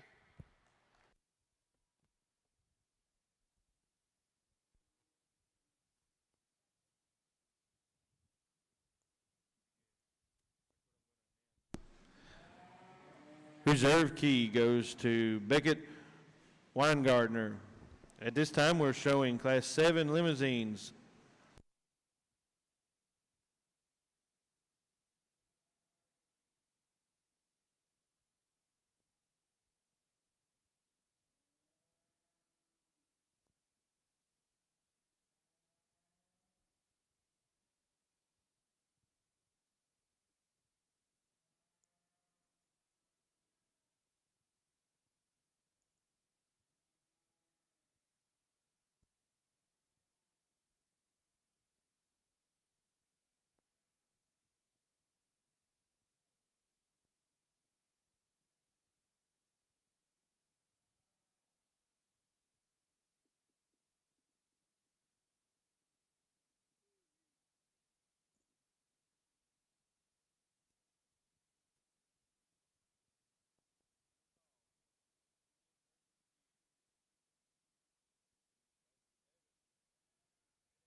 Well, just one class of Limmies, so these two young men are going to have your champion in reserve, but I think a pretty logical place to start with the white sheath calf here. He's one that gives you a good look, got a little extra length of body, which is okay, but he still does that with enough shape and enough power. When you get right up on top of him, he's still pulled apart down his back and got some red meat in him. He's an attractive type of calf, probably just remains more collected in movement, on the move around the chips here, just collects himself in terms of his top line and his hip, just sets his feet down a little squarer and truer, and he's more opened up in the center portion of his rib in relation to this steer that comes in second. That's a high quality calf that does a lot of nice things in the Limmy breed. Well, it's a cool looking one here that gives you a high tying look up front, one that's still got some shape and some dimension to him. We just got to balance him better right there through his forerib, back to his sheath and out to the back side of his flank, just make him a little more collected and use that hock a little more accurately as we ask him to go around the ring, but still a nice calf for this young man to have a reserve breed champion. Put your hands together for the limousine exhibitors, please.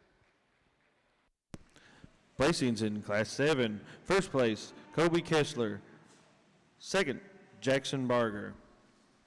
At this time, we're showing our first class of Maine steers, first class of Maine steers.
Well, I've said it before in other shows that I've judged. I'm not going to apologize for taking a little extra time when it gets to this caliber of cattle, and this is by far the deepest and most competitive class from top to bottom that we've seen through the ring today. And when you get to this point, these kiddos deserve for me to take a little extra time when I think it's close, and know when they leave this ring, I'm confident in my opinion and how I lined them up, and I do think it's close. And really, the top 3 are good, but 4 and 5 and down the line, those are good cattle. And I think it comes as much as anything as this steer is probably the most fault-free in his overall type.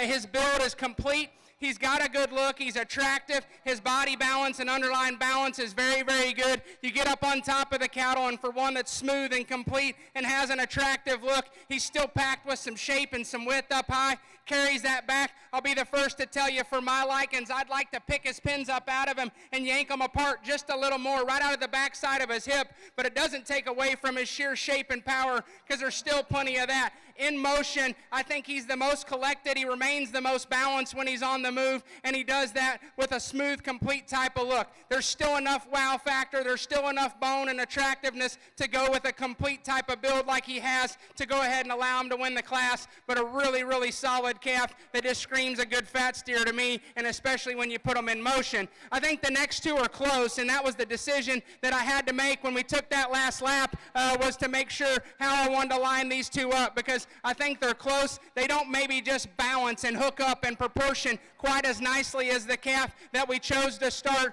but that's still good cattle, and they're both muscular, and they're both wide in their skeleton. The calf that the young man has, just a little neater and trimmer and higher tying up out of the top side of his neck. When you read him into his throat latch, and just the shape of his skull is a shot more ideal for my liking. He's a calf you get behind him. He is wide and bold and opened up. He's maybe just not as square and true off his rear leg when you ask him to go. Wants to set him just a shot to the outside and land on that outside hoof wall. We could change that about him, but he's a bold, muscular built one that still gives you a good look. Maybe doesn't draw that perfect underline like the calf ahead of him. This steer coming in next, he was one of those that he hits you as, man, that's a high quality calf, and he is. That thing is wide and big and bold, and still gives you a good look, still gives you an attractive, balanced up view from the side here. He's a longer sided calf, maybe a rib longer than the 2 that go ahead of him, which is okay. That doesn't bother me. I think for me, the calf's just a shot ever so slightly rock forward from shoulder to knee to ground up front there. We could just push him back in his knee and allow him to reach and take a little further step up front as we get the cattle going in motion. Wants to swivel out of his hip ever so slightly. But man, that's a really good calf, and I hate to be that hard on him. I got to tell you what I see, because there's a lot of good in that calf, and he is bold and stout, and his relative, wherever his state fair endpoint is, that's going to be a competitive calf. The black and white calf can give you an awesome look from the side. Maybe I'm drawn to one colored up like this, and Toll was laughing at me saying you always like them black and white ones, and when I was a kid I didn't have a lot of money, so I bought the black and white ones because that's what people didn't want. But anyway, I guess maybe I'm still drawn to them. But that calf's balanced and he's complete. He gets around the ring plenty good. Biggest problem with him is just not enough product, not enough width, not enough shape. Got to open him up. The black steer here coming next, one that's got some power, got some width, maybe just doesn't balance, not quite as smooth and complete, maybe not just as fresh as the way he's presented to us. We could just emphasize his foot size down at the ground, open up the bottom part of his bone work there to make him a little more competitive. But that's a stout featured calf, just ran into a really tough class here on the top end. Black and white steer, another one, gives you a nice look here at the stand, balances up, gives you a presence up front that you're attracted to. He's not as comfortable in motion, too restricted and tight, but still comes with some shape. And the steer we end with, same issues there. Both ends of his skeleton need to be reconstructed and changed up, allow him to get his back down in him and just be more comfortable on the go. But a calf that's got plenty of product to him. Really, really good class. That was a lot of fun. Placings in Class 8. First place, Macy Banter. Second place, Marshall Watt. Third place, Stephanie Berinda. Fourth place, Lily Sycophus. Fifth place, Kale Wiedek. Sixth place, Katie Sparks. And seventh place, Addison McGlone. At this time, we're showing Class 9. This is our last class of maintainers. At the conclusion of this, we will be showing for our champion in reserve Maine.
Well, another really, really challenging class on the top end, and not to take anything away from these other two exhibitors here down the line.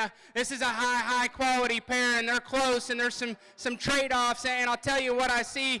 For me, it starts at the ground, and as much as anything off the rear skeleton, this calf's a little more spread apart in his toe. He's square the way he meets his surface. When you get in behind the cattle, he sits square on his heel. This calf back here wants to roll and set on that outside hoof wall, just not as secure about that way that rear foot sets, and I know that's nitpicking, but to me this calf's also squarer and wider right out of the backside of his hip. I like the way his muscle shape's laid on him. When you get in behind him, just a little squarer and truer out to the backside of his pins, and I've said it before earlier in the day, I like them square-built cattle that can get and set their feet down square and still have shape and give you a look. That calf does that. He's not as bold in his forerib and pulled apart down in the lower base of his body wall, maybe in comparison to this calf, maybe not quite as big in the shape and size of his actual bone, but I think his foot size is better. I think he's squarer and truer from behind. He's squarer up high. That's a high quality calf, and he's got a lot of shape. He's got a lot of product. He gives you that look right there, and it's hard to deny the way his front 1/3's built in terms of the angle of his shoulder, the set of his neck up out of the top of his blade, his ears set high. He's got a cool look up front. I think from flank forward, I think that is a really, really good calf. For me, personal preference, we could pick him and square him in his pins ever so slightly and just square him down to the ground on his rear heel. Maybe it's a hoof trimming, maybe time he'll kind of grow into that. For me, that's where we got to change him. That's a high quality calf, and you got to split hairs. We got to make a decision. We can't take all day. We will try to be efficient as fast as we can throughout the day. When it gets to pairs like this, we're going to hold her back and take a little time and make sure I'm comfortable, and I'm very comfortable with what we did today. That calf there, just a good built calf. He's safe, he's complete, maybe no wow factor about him. He's not as muscular as the calf behind him. He's more functional in his structure. He's a little safer in his kind as far as just being a feeding type of fat steer. He's big in his body, he's smooth and complete. Just need to make more of him, maybe a little more bone, a little more power, just to be able to rival those calves that start this class because it's such a high-quality pair. Young lady steer here, one that comes with all the club calf factor that you'd want in terms of bone and hair and big fuzzy ears, and he's big-hipped. That calf's just not as comfortable and doesn't set down as securely on his rear feet and skeleton. Need to soften him and just change him there in the middle part of his body, make him more comfortable in the go off his rear to rival a flatter-made steer ahead of him. That's a really good pair and a high quality pair on top.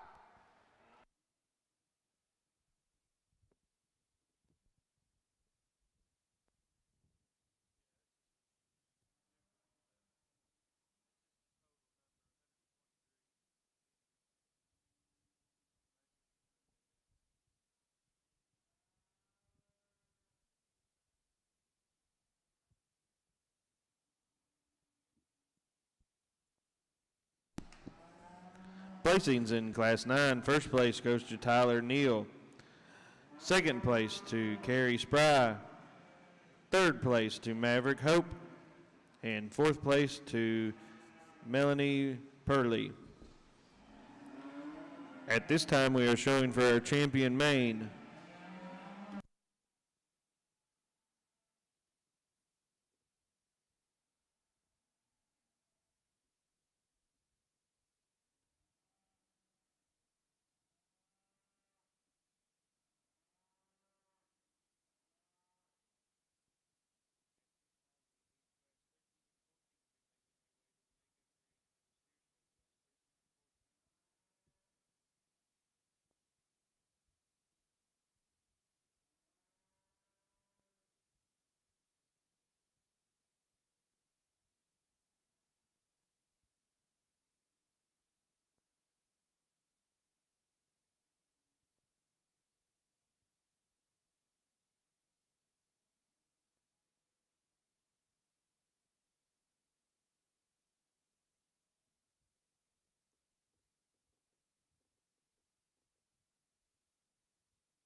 If you would, ringside, let's put our hands together for a high-quality pair of class winners. This show's shaping up to be really awesome. This Grand Drive's going to be a ton of fun because the quality has been tremendous, and I expected it. I knew it would be, but it's fun when you get cattle like this that you really got to dig in and you got to grind to break them apart and find what you want to change about them or what you like about them because that's what makes all this fun. I think this is a really good pair of cattle. I think the young lady's calf that we start with, he's just a little boxier in his kind. He's a little shorter maybe everywhere, which isn't a big problem. I don't mind that about him. He's bold in his rib cage and he's opened up. He balances really nice. His neck is still plenty attractive, not the thinnest and the longest, but still attractive the way it sets up there. He's a calf that I think in motion, I think he's comfortable. He maybe not as just absolutely secure on his rear foot when you really get to picking on it. He's still mobile. He takes a long stride. He stays within his skeleton. I think everything sets in him right. Maybe just doesn't grab the surface and just push off of it. Maybe like our calf out of this next class, we could just pick him apart in his pins just a little. And I know it sounds like I'm beating him up, but I'm just trying to tell you what I see because they're real high quality and it's close. I think this calf's still very, very good. Lots of shape, stifle to stifle. He's wide, he's bold, he's opened up. High quality calf, lots of good in him. The young man steer next, he doesn't have the hair coat maybe of the steer that comes out of the class ahead of him, and that's okay. It doesn't matter to me. Cattle are good cattle are good cattle. I think this calf from just top of his blade to his poles, maybe just a shot longer, just a little longer up there through his front end. He's a calf that I really like the shape of his feet and the set to his feet, how square he goes and how secure he is when he drives off his hind leg. He's a calf, you get up on top of him, he's square and he's bold and he's wide, he's pulled apart in his hip. He's a calf that balances very, very good. He is a longer bodied calf in relation to the calf that comes out of our first class. I think this calf to me just reads like a really good feed and fat steer. He doesn't maybe have just anything that's just wowie about him, and it is because his structure's so good and his muscle shape's so good and he's still attractive, but that calf's just ultra complete. He looks like one that's going to feed incredible to me. You know, he could be just maybe tucked in the base of his chest ever so slightly, but it still proportions and it still fits in him right. I think that's a good calf. Really good pair of them. I think it's a horse race. I think there's one that's maybe just a shot more my speed in terms of just his squareness and his build. One more time, let's put our hands together for a high quality pair and we'll get you a champion in reserve.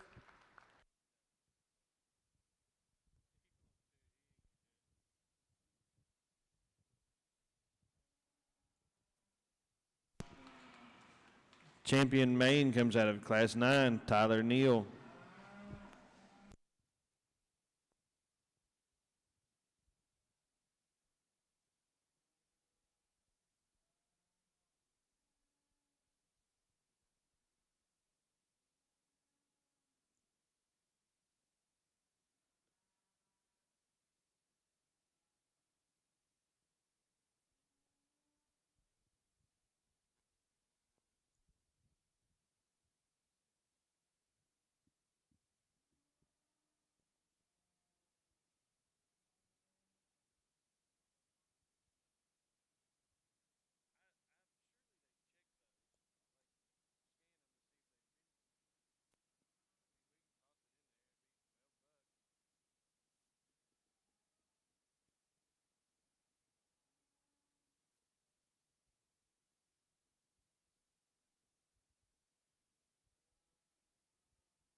We bring that second place in, and these classes were tough, and they were deep, and they were packed with quality, maybe not numbers, but quality for sure. And this young lady's calf's really good, and he adds to the drive. He's fun to look at. He's high quality. We talked about him maybe just a shot longer and a little higher tying than our calf that comes out of our first class, and that about him I can like. He balances up very good here from the side and proportions everything very well. We talked about it in class. When you get right in behind the cattle, he could be squared in his pins and just square him right at his foot wants to set out and roll just a little on his hind leg. Man, that's being really critical of a high-quality calf, but I'm just trying to tell you what I see to try to break these things apart and separate them. I think the young lady's calf that come out of that first class, maybe he's just a little more complete in his build, and I like the way he sets to his rear foot. We're going to make him reserve. Reserve goes to our winner of Class 8, Macy Banter. At this time, we are showing a Class 10 Herefords.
Just one class of Hereford, so these are going to be your champion in reserve, but pretty easy place for me to start here with this young lady that's doing a heck of a job. This calf just gives you a look of balance and quality here from the side for a Hereford steer. Very attractive and neat about his chest, up through his head and the shape to his skull. He's a calf here that just draws you a really good profile as you get off the side of the cattle in motion. He's the most collected and the most comfortable and does that with the most shape and product of any in the class. Pretty easy way to start here with a nice champion Hereford. The young man's calf that comes next, a little more basic and not quite as wowy in his build. He's functional in his structure. He reads with some shape and some muscle. He doesn't balance up and have near the show ring appeal and look of the calf that starts the class, but a good feed and functional type of calf that's got some product in him. The next calf here, 1-2, it's a little plain in his build. He's a little longer toed and a little sharper in the way his hoof's made. He doesn't balance up, wants to drop down in his chest for in relation to his center body.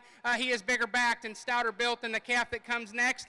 Just need to balance him and just make him a little more attractive here from the side, and shape of his feet just a little more attractive. The young man that winds out the class, a little bigger, longer frame type of calf, wants to just raise up in his spine. Need to power him up and make him more comfortable off his rear skeleton to be able to move up in this class. But if you would, please put your hands together for our champion in reserve, Hereford. Now ready for the Red Angus class into the ring. This is just one class, so this will be your division placings on our class number 10. First place went to Mackenzie Holes. Second place, Tyler Young. Third place, Addison Wee Wee. In fourth place, Braylon Taylor.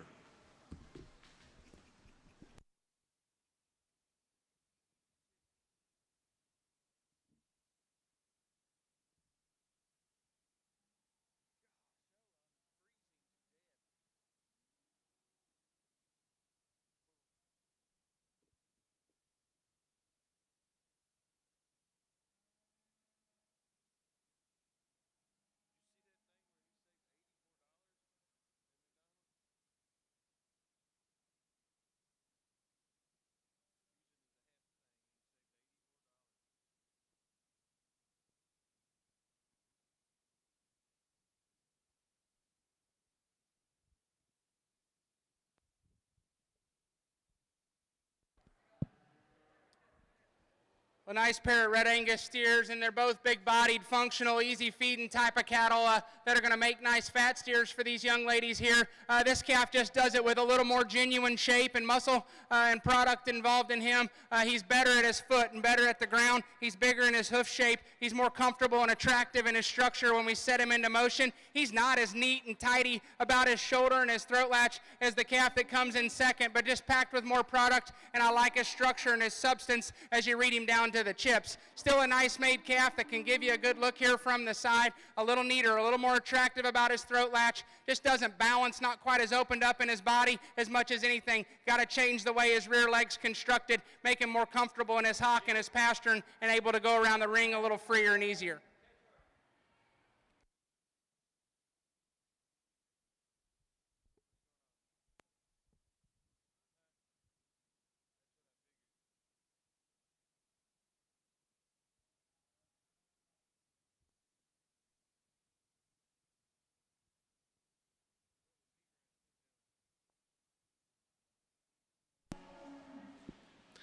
Placings in Class 11.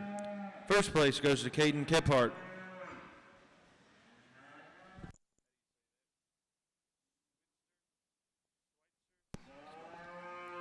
Second place goes to Ella Schweitzer. At this time, we are now showing Class 12 Shorthorns.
Well, I can tell you, folks, it's hard to find good shorthorn steers, and all three of these calves bring a ton of quality and a ton of good for being shorthorns.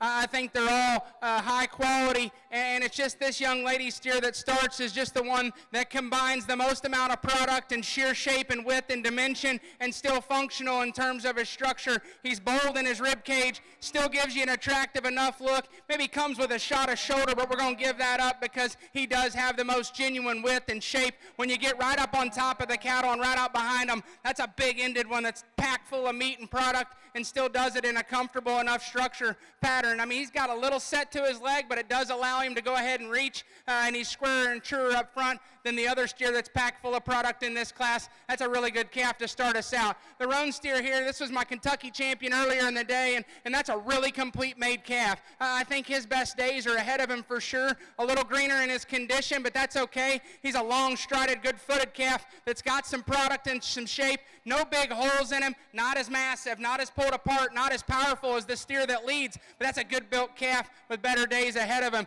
Young man steer coming in second. If we could put a new set of running gear on this guy, I could say he'd rival our class winner just as far as his boldness and his width and his squareness up high. When you get in on top of the cattle, that dude is packed full of meat. He is wide and bold from behind. He's open in his rib cage. We just got to square him up front. Got to change the way he sets them rear feet down to the ground. If we do that, that calf is very, very good. For me today, structure's gonna lead the pack. That calf's just got to be changed that way. High quality set of shorthorns.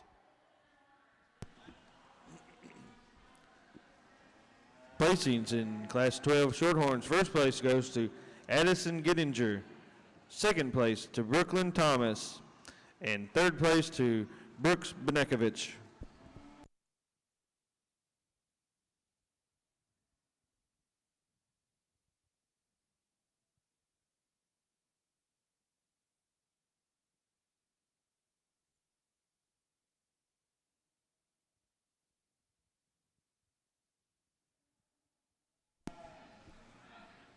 In the ring now, we're showing Class 13 Shorthorn Plus.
Nice class of Shorthorn Pluses, and I believe this will be our champion in reserve and very deserving. So the top pair of this class here and this breed are both high quality. The red steer, I think he just balances a little better for me when you get off this side view as far as just the way he's built through his forerib and back to his center body and the line he draws back into his flank. He's squarer and longer and hooked up a little better from hooks to pins for me, and to me he drives squarer and truer off his rear leg and foot, whether you're on the side of the cattle or especially you get in behind him, just a little more accurate where he sets out square. Calf that's got some length, got some product, got some shape. Really, really nice calf here to start. The young lady's black steer does some cool stuff. You gotta love his cobra neck up front. He sets a high set of ears up there on top of his pole. He's a big-legged calf that's blessed with a lot of hair. He's a little smaller in his foot shape. Consequently, when you get the cattle out in motion, he's just not as consistent exactly where he wants to set them feet.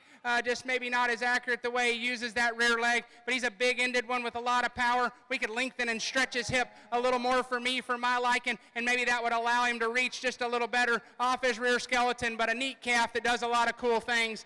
The roan pair, I mean, you couldn't get a more opposite kind here in these two roan cattle. This steer here needs to soften and deepen in his body. He's got real square hips up high. He's got a good functional kind of hind leg when he gets out and goes, a little uncoordinated about it, but he's got some reach. Feeding time's his best friend. If he'll soften and chub up there in his body, I think the calf's build's very nice. Just got to get more beef on him today and more body in him to be able to rival the ones ahead of him. And the blue roan steer, good feeding calf. He's functional in his kind. We take a feedlot full of them. You know the calf's going to feed good. He's sound enough in his structure. Just need to change him from a balance perspective and just widen him when you get in behind him. Gets a little flat and a stifle on his lower quarter, but a good functional, easy feeding calf. Put your hands together if you would, please, for our Shorthorn Plus exhibitors.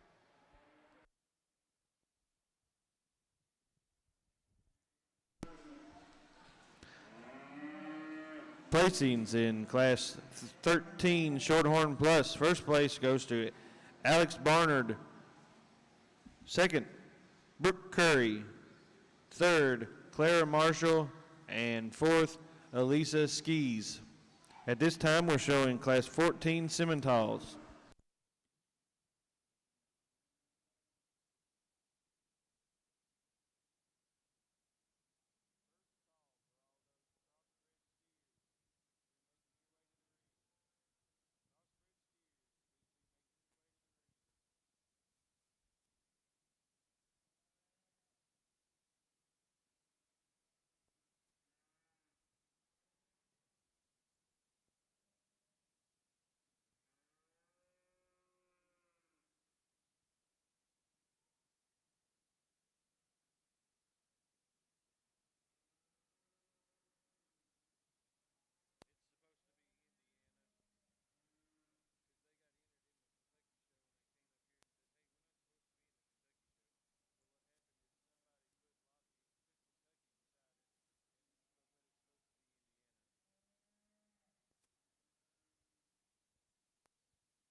bud?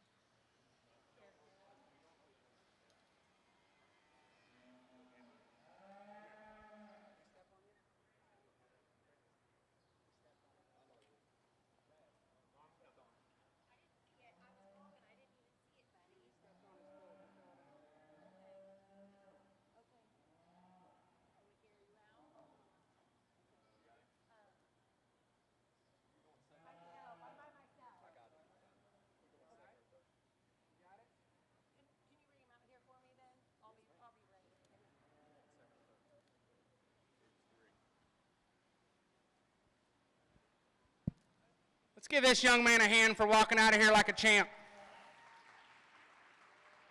That's a scary deal, and showing cattle is it's a lot of fun, but it can be scary, so you never want to see that happen. So I hope this young man's okay, and I see the way he's walking it off. He's tougher than I'd be. I'd still be rolled up against this fence wanting to cry about it. He's being tough, and I respect that. Unfortunately, his calf had to go third, and here shortly I'll explain to you why. I think pretty easy place to start here, and as we took an extra circle, it wasn't to determine what we were going to do on the top end of this class. The young man in the yellow plaid shirt, man, I love his look here from the side. His balance, his softness, his completeness is so good and so attractive. He's long and neat about his head and neck, sets it up high on top of his shoulder blade, and a calf that draws back into such a soft center body. He's bold and he's open up there. I think in motion, he's the squarest, the truest, and the most athletic in terms of his movement. I think he's still the biggest back when you get right up on top of him, of our top duo. We could pull his pins apart just a shot up high, but still right there in his center and his stifle.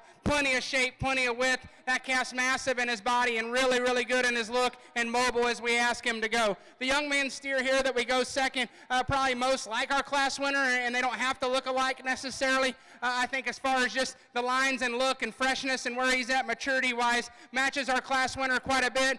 He too's soft in his center. He's balanced in his underline. He's attractive up front. I think he gets around the ring on just a little squarer and truer and more correctly built foot. On both ends of his skeleton.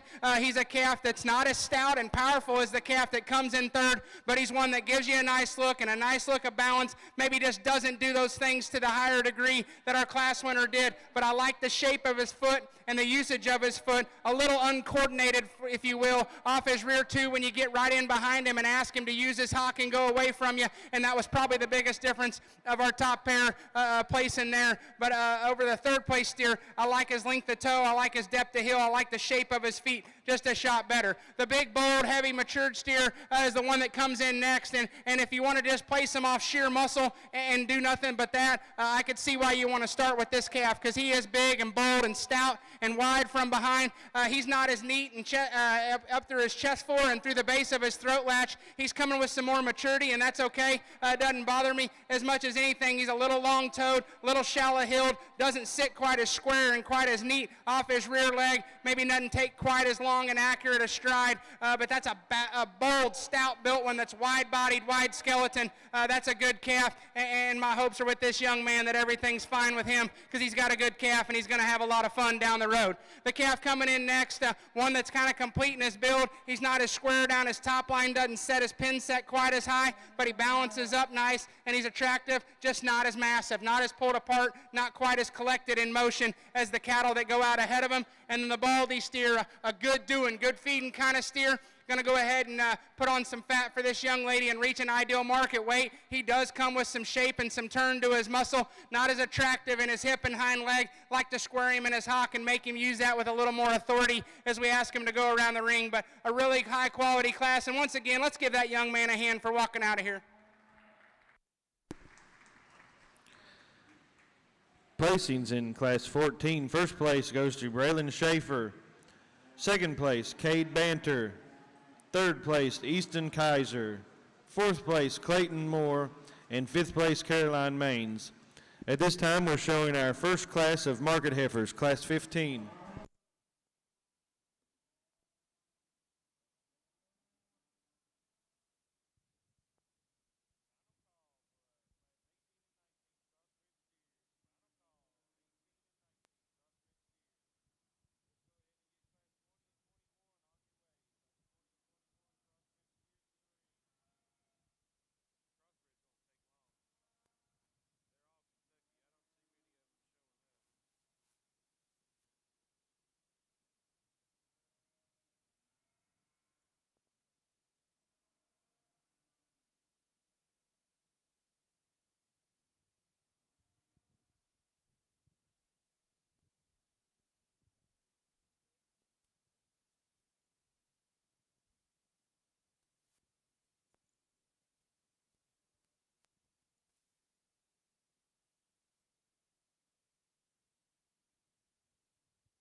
we get started on our market heifers, I think a pretty logical place to start with this young man's solid black heifer, one that draws you a nice line here from the side. I like her center body and her balance of her underline in comparison to the two cattle coming in behind her. As much as anything, she's more comfortable and squarer and truer the way she uses both ends of her skeleton and still does that with plenty of width and shape.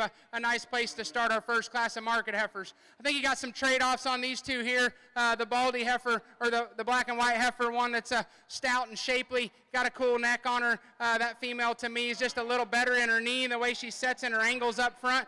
We could tweak and change the way she uses her rear skeleton, but she's got just a little more body and a little more pop to her than the heifer coming out next. The heifer coming out next, one, if we could tweak her and change her in her knee and the angle of her shoulder up front, I think she probably uses her rear leg a little better than the heifer that goes out in front of her. Just a little harsher and drier and stellar in her build and her look that she comes to us today, but still a powerful heifer for this young man.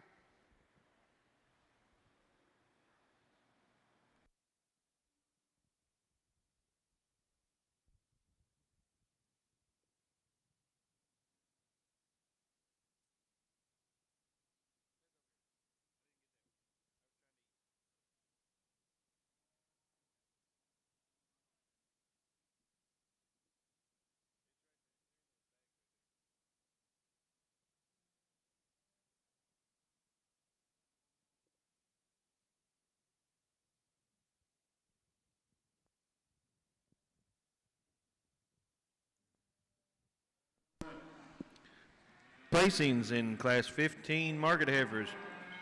First place goes to Carter Moore. Second, Avery Moore. And third, Tyler Young. At this time, we're showing Class 16 market heifers.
I think an interesting class of market heifers here, and I think the young man that we chose to start with, she is the most functional in terms of her structure. She's the longest, freest striding heifer in the class, and with that still comes with a really cool look up front. She's long and extended and attractive. She's got some pin width and some squareness up high as you read her out of the back of her hip. She's not as big in her center body right there, fore rib to flank, as what the cattle are that are right in behind her, but she's one that does it with a really cool look and some width and squareness, and by far the most attractive and comfortable as far as her structure goes. The heifer coming in second at the stand, I could see why you'd want to make an argument here, because she's boxy and chunky and stout and still can pick her head up and give you a pretty neat look up front. She's not as long and as extended as much as anything. She's too tight and restricted off both ends of her skeleton. If we could lean her up and maybe free her up just a shot, I think that could help her cause, because there's a lot of width and mass and club calf appeal about her. Just got to make her go more comfortable.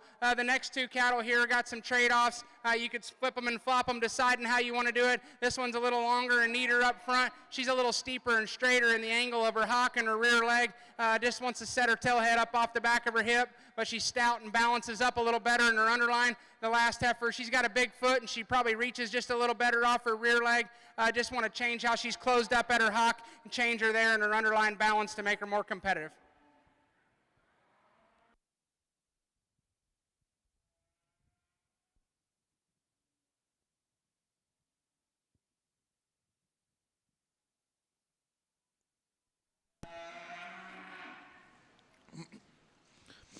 Placings in Class 16. First place, Colt Simler. Second place, Cooper Rawlings. Third place, Addison Thompson. And fourth place, Elizabeth Bauman. At this time, we're showing Class 17 Market Heifers. This is our final class of Market Heifers. We will be choosing champion and reserve at the conclusion of this.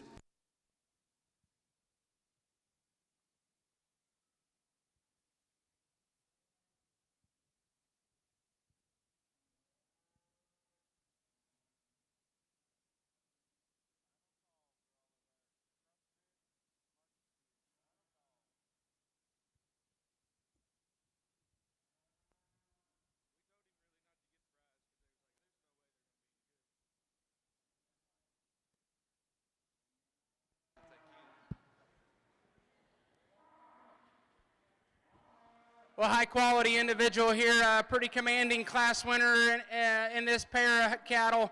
She's one that gives you just a deadly look here from the side.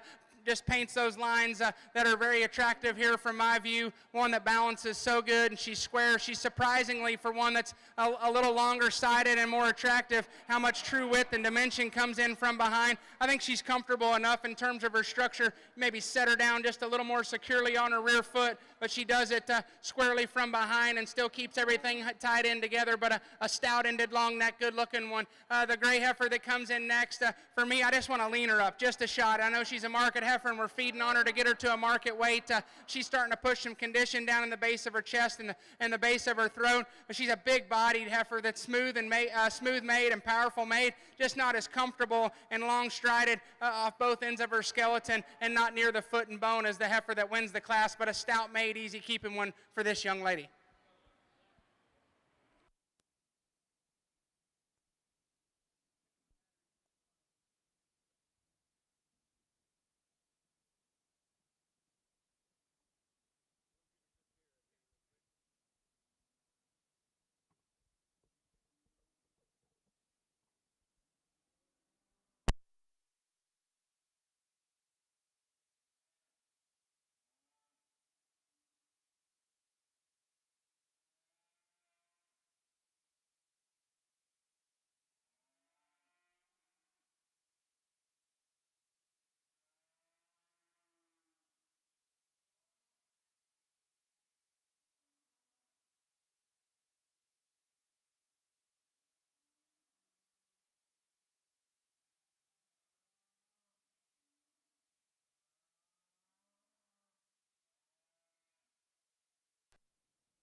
Placings in Class 17. First place goes to Brooklyn Fletcher. Second place, Haley McDowell. At this time, we are showing for our champion Market Heifer.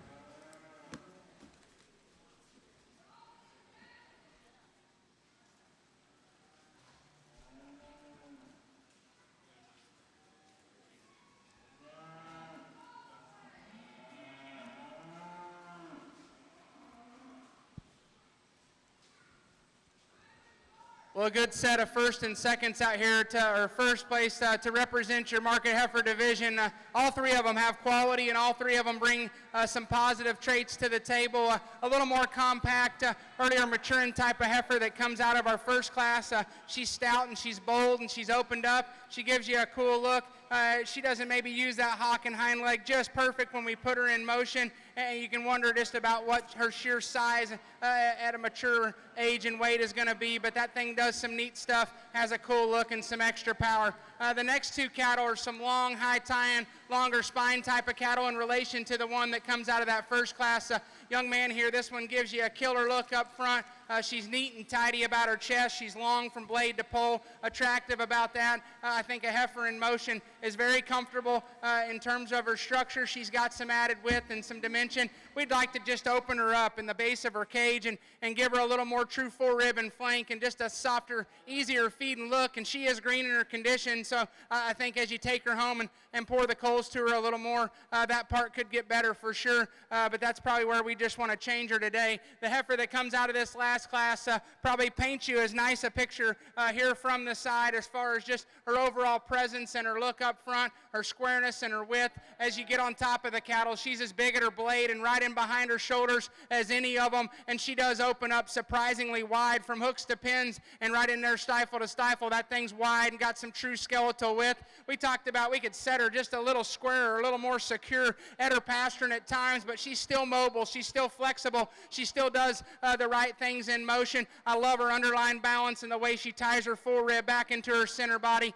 She's a neat heifer that does a lot of cool things. So I think it's a good lineup. I think there's one that needs to win and then a pretty logical reserve. But if you would, put your hands together for our Market Heifer exhibitors. We'll get you a champion in reserve.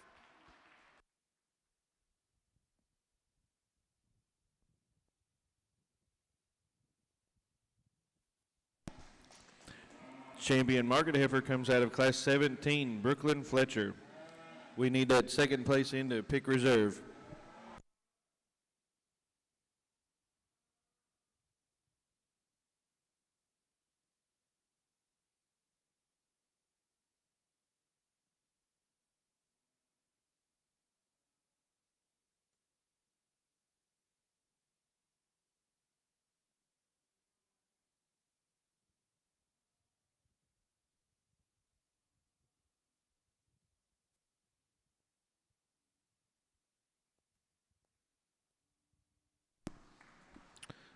Our reserve goes to our Class 16 winner, Colt Simler.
Well, I think a challenging class to sort here on the top end because these two steers are very different in terms of their type and kind and size and maturity.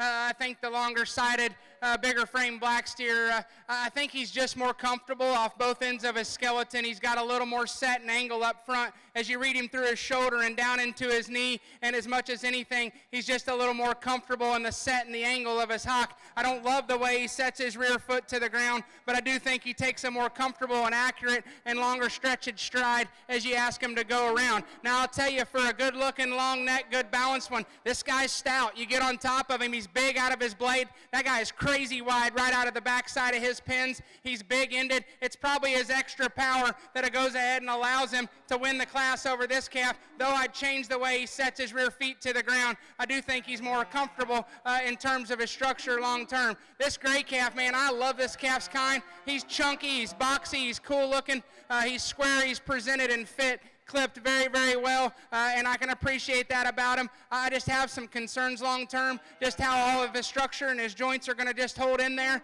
I'm not telling you that he's completely unsound. Just if I could change that about him, then this calf would win this class for me pretty handily, because I like a lot of the things he does. Just got to relax him off both ends right there in his joints and make him a little more comfortable for me, because I like the calf's build and kind. Just got to get him more comfortable. And then the black steer coming here next, kind of a complete made one that gives you a nice look, just not as comfortable off his rear leg. Wants to duck his pins and set his rear leg underneath him, and not as eye appealing when you get him out on the go, but a calf that's functional and going to feed good for this young lady, not as powerful as the two steers ahead of him to allow him to be able to get around those. The white steer here acts like he might have got injured a little bit. He's wanting to carry this right hind leg just a little more than ideal. When this young man gets him stopped, he does a heck of a job getting that calf to give you a really killer look from the side. He throws his head up and throws his ears forward and gives you a cool look here from the side. I think he does have some shape. Just got to make him more comfortable and maybe get him over whatever's bothering him there on that right hind leg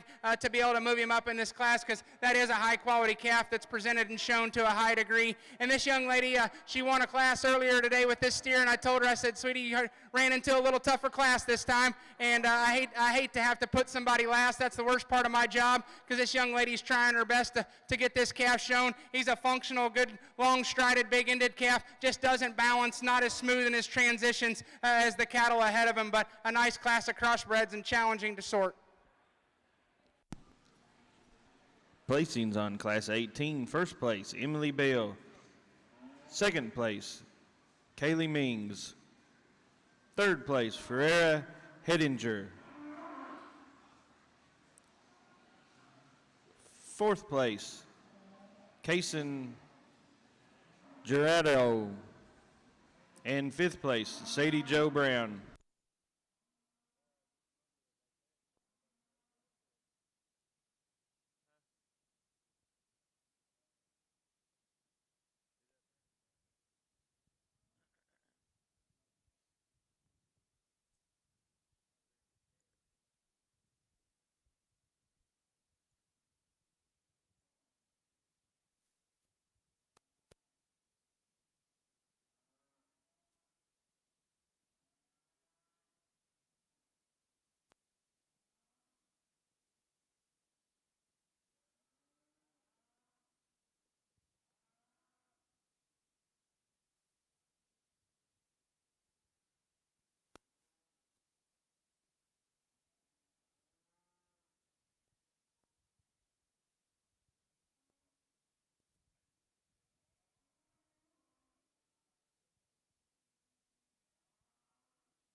well, very competitive pair in our crossbred division, and both calves offer a lot of good and a lot of things that can draw you in. I think a real complete calf here to start. I think his underlying balance and his look from the side here is very good. Gives you an attractive look up front, and he throws his ears forward and has something that draws you in up through his front 1/3. I think in motion he's much more comfortable. He's squarer and truer the way he goes off his rear leg and just plants and drives with more authority off of those rear legs. I think he still comes with enough shape. Now, right out of the back of his blade, across his blade, all the way down his back, he's not as big, he's not as pulled apart, he's not as wide and muscular as the calf that comes in second. He still has enough shape. He's not narrow, he's not void of muscle, he's just not as powerful as the steer comes in second. He's just more comfortable today. He's a little able to pick his head up out of his shoulder a little easier, and he just drives and goes off his rear leg with more authority and just more comfortably, if you will, as we ask the cattle to get out and go in motion.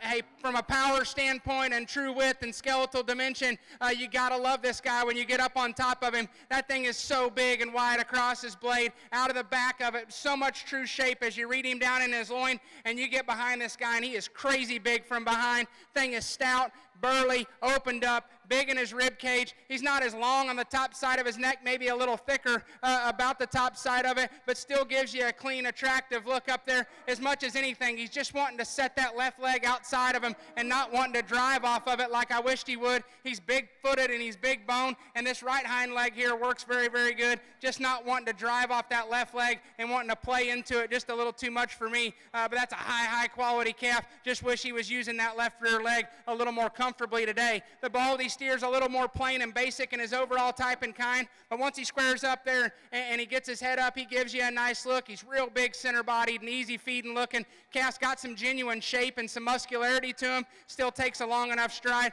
Just doesn't have that show ring appeal and bone and the extras that the cattle that go out ahead of him. And then the black steer that winds out the class, a little plain in his overall makeup. Not the muscularity of the calf that goes out ahead of him, but still an easy feeding calf for this young lady. Nice pair of calves on the top end.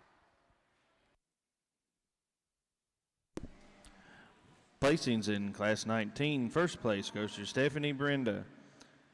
Second place to Cole Van Messer. Third place to Colton Moore. And fourth place to Emery Burnett. At this time, we're showing Class 20 crossbred steers.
Well, another good pair of calves in this particular class.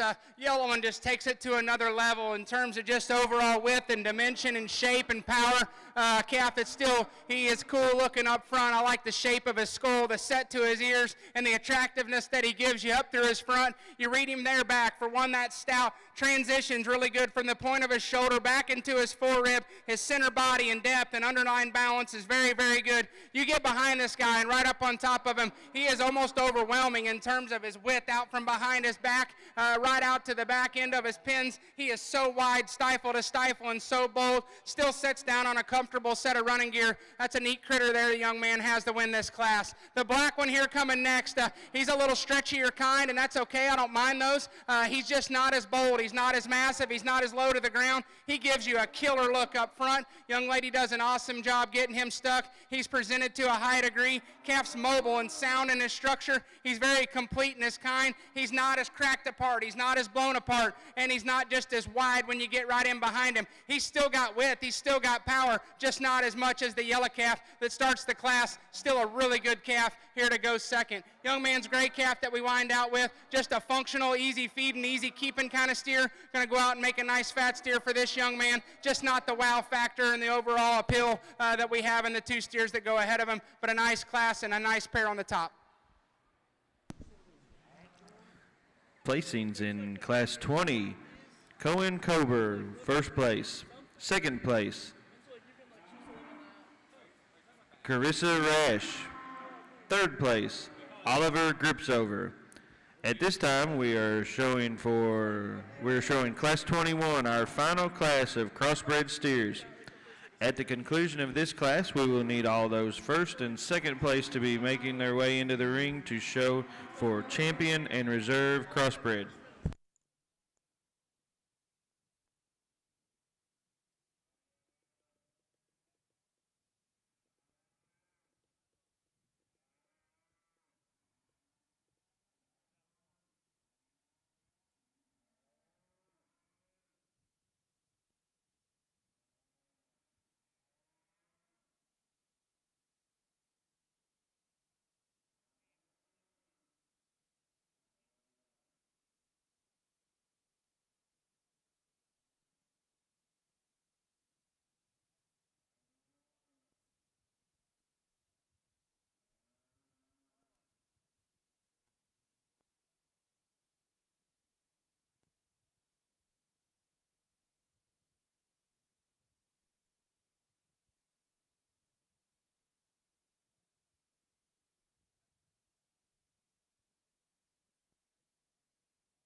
Well, another really good pair to wind out our crossbred show, and I think some differences in type and kind and just overall build.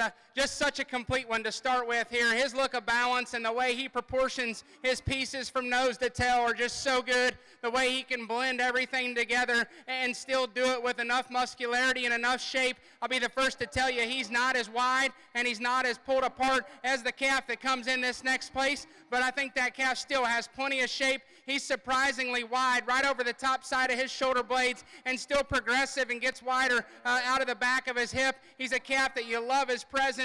You love the way he can pick his head up out of his shoulder, the tidiness to his throat latch and his chest floor, and then his underlying balance and the way he's built right in behind his forearm there and his forerib and all the way back to his flank. I love that swoop and that set to his belly line and a calf in motion. To me, he sets down more securely, squarely, and more comfortable off his rear skeleton than the Bronco face that comes next. Really complete, really good looking with enough shape and power and very mobile when we ask him to go around the ring. The Bronco face is obviously more mature. He's bigger in his frame size. That's all right. He's a calf to me that's bold in his body. He's extra powerful when you get up on top of him. He's a little deeper from crest to throat, not quite as attractive up front, and that's going to come with some extra power. That's understandable. That's not where I'd change him. Where I'd change him is we get him in motion. We get down to the nitty-gritty on these cattle, and you try to break them apart. This calf's not as big at his foot. He's not as secure the way he goes off his left hind leg. I just wish he would set down and drive a little bit better, but that's still a bold-bodied, powerful-ended, attractive calf. It's going to have a bright future for this young lady. Just got to get him to go a little squarer and more secure off his rear skeleton. Black calf's a complete one, not a big hole in him, maybe nothing about him that's just crazy good. He's awesome up through his front end. He's good in his body. He's got some shape. His structure's good. Just doesn't balance and maybe have the extras of the ones ahead of him. The gray calf can give you a killer look here from my angle. He's high tying and square backed and got some neat stuff going on him. These two steers both got to go better. He balances just a shot better and gives you a little better look. The black steer coming in next, got to tweak and change the way he is off both ends of his skeleton, set him back in his knee, relax him in the set to his hock, make him more comfortable as he goes to the ground, but a stout-ended calf that's got a good look. Those folks did a good job. Looking forward to a good crossbred drive. Placings in Class 21. First place, Remington Birnbaugh. Second place, Kiana Carson. Third place, Tucker Thompson. Fourth place, Hadley Toll. And fifth place, Shelby Hopperton. At this time, we are showing for our champion and reserve crossbred steers, followed by our top 5 overall.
Well, if you would, let's put our hands together for an awesome set of crossbred exhibitors. I think this is a good drive, and no doubt there's a lot of quality packed in this whole group. The young lady's calf that started off the drive, I think he's a good-looking, big-ended one that does some neat things. Today, he's probably just not comfortable enough in the way that he goes off his rear leg. Maybe doesn't have just the overwhelming balance and wow factor as these three behind him. That's a good quality calf. Today, he's probably not as much in contention, but a good calf that's going to be good for her down the road as he goes on and packs on some weight. We start getting into a little bit more race horses here, and I think the young lady's calf that comes next, he does a lot of neat things. I think his hind leg and the way he's built in his underline, I think both those two things are very good.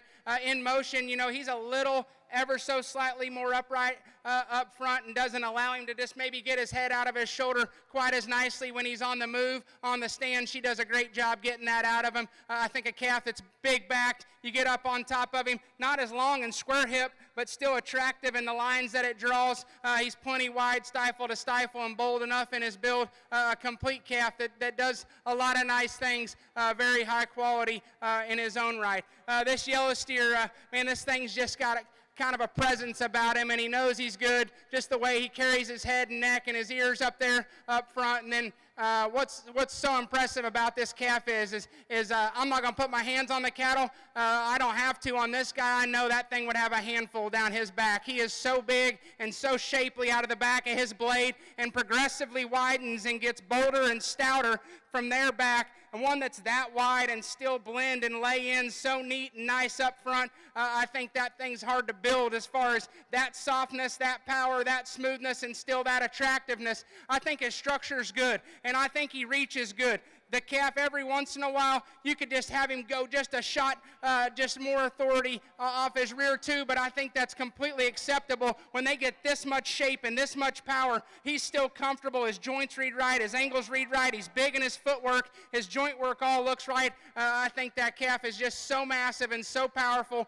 and so bold and still just so cool up through his front 1/3. I think those two things are hard to make. Usually they're stout and they're plain. Usually they're good looking and they're not stout enough. That calf's both, and that's not easy to do. The young man's calf that comes out next, man, this thing from the side can draw such a pretty picture. Just taking a snapshot here from the side, the way they've got him presented and the way this young man shows this calf just gives you such a good look. He's so cool, he's so neat, he's tidy. He's long and high tying up front. His balance from chest to sheath to flank is so good. The way he proportions there in his underline and the balance that he draws here from the side. I think in motion he's very comfortable, very mobile, very athletic when you ask him to get out and go. I think his bone work and his foot shape is plenty big. Not the biggest of what we got out here, but still big enough. As much as anything, he is not the stoutest one. There's a couple cattle ahead of him that are maybe a little pulled apart, but that calf's still got plenty of shape. Like we mentioned in class, he's surprisingly wide and bold over his blade, and you read him back there, and he still progressively widens. He's still got turn and shape. There's still plenty of product there. Love his look, love his balance, love his structure. A very complete one that gives you an extra look and still has plenty of shape, though he's not the stoutest. So I think it's a really good lineup. I think it comes down to just personal preference, and there's one that's just burlier and stouter for me. Young man's yellow one's going to be our champion. Our champion crossbred comes out of Class 20, Cohen Cober. We need that second place in for reserve.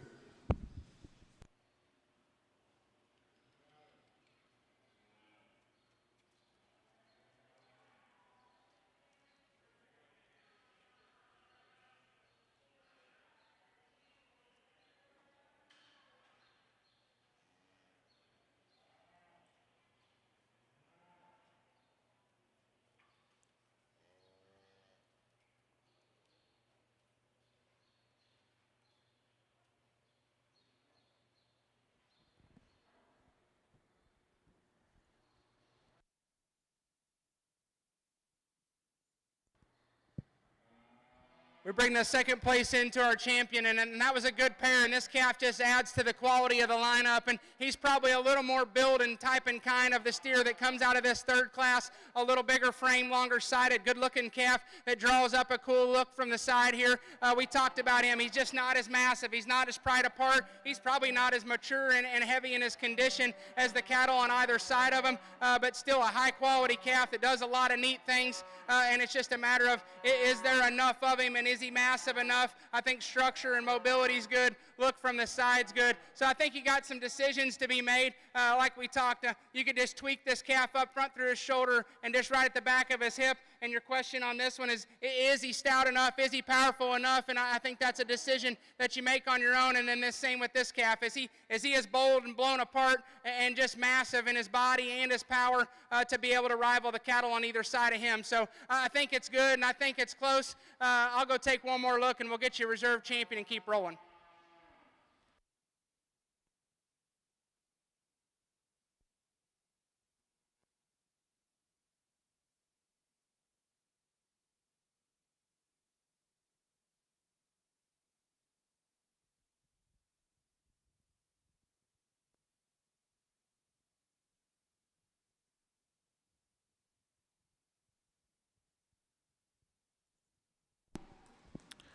Our reserve crossbred goes to our Class 21 winner, Remington Burnball. At this time, we'll be showing for our top 5 overall market animals.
Folks, what a day, what a day. First and foremost, thank you for coming to Kentucky and spending the weekend with us. We do not take that lightly in this state. We love it when you come. We love it when you spend your money with us, particularly in this town where racehorses are born. But hopefully in time, we're going to turn it into the steer capital of the world. Hold up, honey, hold up. I got it. But anyway, thank you so much for coming. If you have any suggestions on how you would like this show to be ran, please find one of the KDA members, myself, my nephew Jackson helping me today in the ring, or any of us. Let's give a big round of applause for the sponsors. That'd be Kentucky Farm Bureau, that'd be Kentucky Department of Agriculture, and the banners around the ring, folks. That's who makes this happen. Give them a big round of applause. They deserve it. It takes a village. So please show your appreciation to people that actually give their money and the time and spend it in what you love to do. With that, I talked about this guy earlier in the Kentucky show when it comes to Jared Arthur. What a luxury we have in this industry to have a guy like him and a wife that he's got as a commissioner of agriculture. I've never met a person or a family that actually just lives and breathes it on both sides. We live in a political world. He does. His spouse is in it every day. She's dealing with wildfires right now and some tragic issues that are going on. Please keep all of those people in your prayers as we do in agriculture and be willing to help. Then you got the other side of his business where we do show cattle. His own family, very dominant. I know you know Kelton. I know you know his family when you see him in the show ring because typically they're getting their picture taken. But the most important thing, I think, when you talk about Jared Arthur is his ability and his passion to help other families. I think that's where it's at, is not only does he win with his kids, but he's helping other kids win too. And folks, winning, as I said earlier, to me and to you should be very important. Now, define winning. Winning's not getting that banner every time. Probably the winner of the group is the one that decides when he gets beat, I'm going to get up and get better. So that's what we do in agriculture. We get up, we don't make excuses, we get better. With that, Jared, thank you so much for coming. Go out here and get you a top 5, buddy.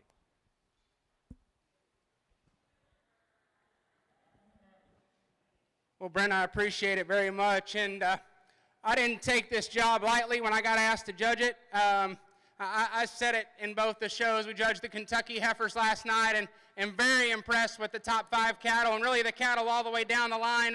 There was a lot of quality in that show, and I know the top end of that show and some of those breed champions are going to go on and be very competitive in their respective breeds at national levels. That was the quality that we were fortunate enough to get to sort through last night. The Kentucky steers were really good. We didn't see as many of them back out here for the open show, but the quality in this open show has been incredible. I always remember looking at the pictures from the Kentucky Beef Expo and just the caliber of cattle that show here. I mentioned it both times, but we're having a sale down in Lubbock, Texas this weekend to sell some cattle that we raised, and it was a tough call to decide on whether to jump on a plane and come out here and judge or stay out there, and we closed bids at noon today, so I kind of just pieced out on my guys, and I'm so comfortable with them handling it, and so appreciative of their ability to take care of stuff when I'm gone, because I'm always running all over the place, and I have an incredible crew at home, and if it wasn't for them,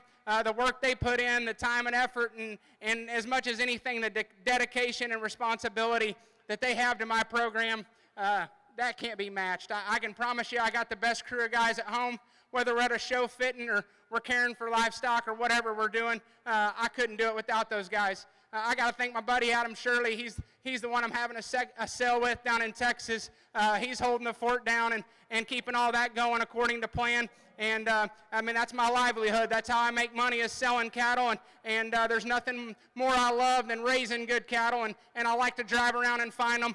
Raising them is even more fun to me, just much more challenging. And so we're selling some cattle down there we raised. And if it wasn't for Adam and Tyler Atwood keeping that float down there, that wouldn't be possible. So I want to thank them for taking care of that and giving me the opportunity to get to slip away and come out here. I mean, I know a lot of guys around the ringside.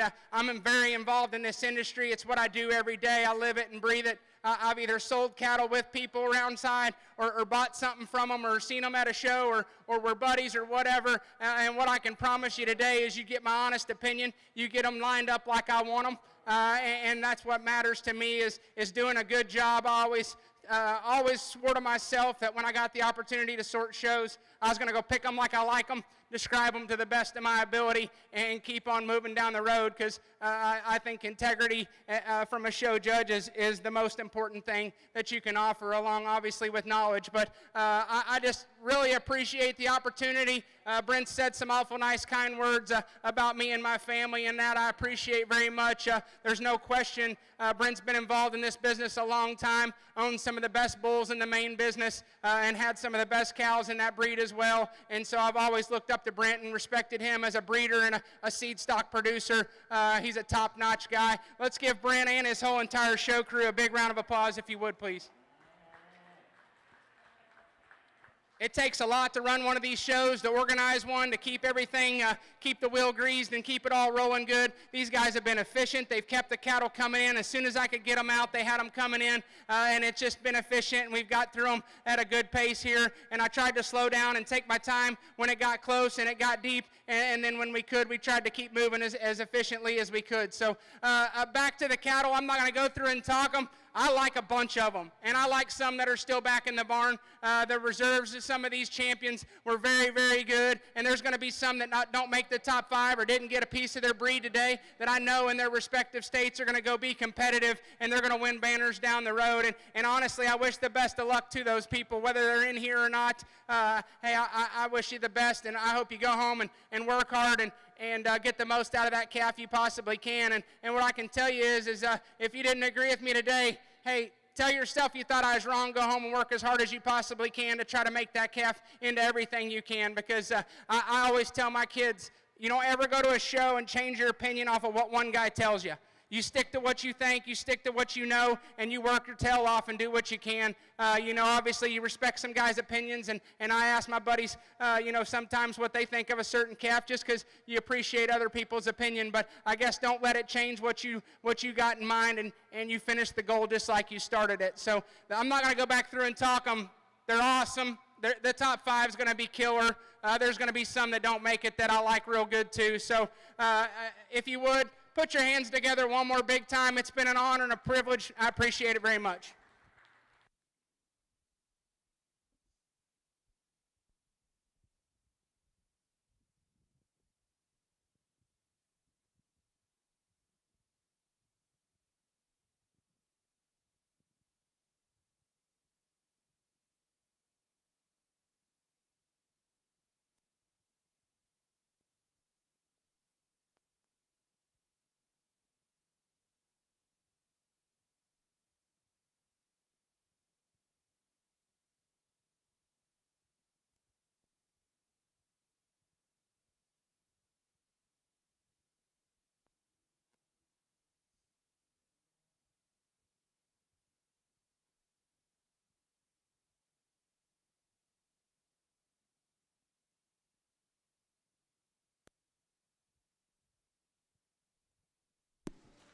Our champion comes from our Crossbred division, Cohen Kober.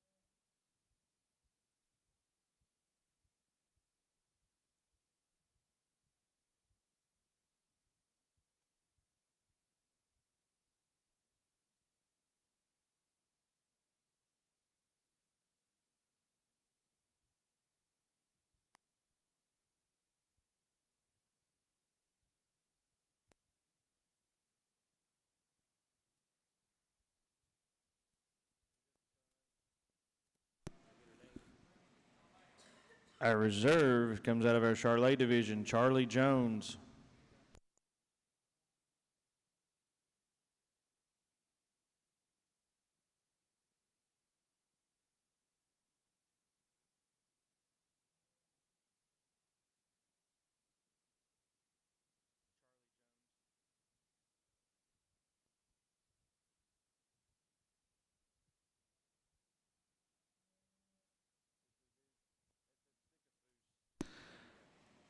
Our third place overall comes out of our key division, Anna Sikafus.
Our fourth overall comes out of our Crossbred division, Remington Brumbaugh.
And our fifth overall comes out of our Maine division, Tyler Neal.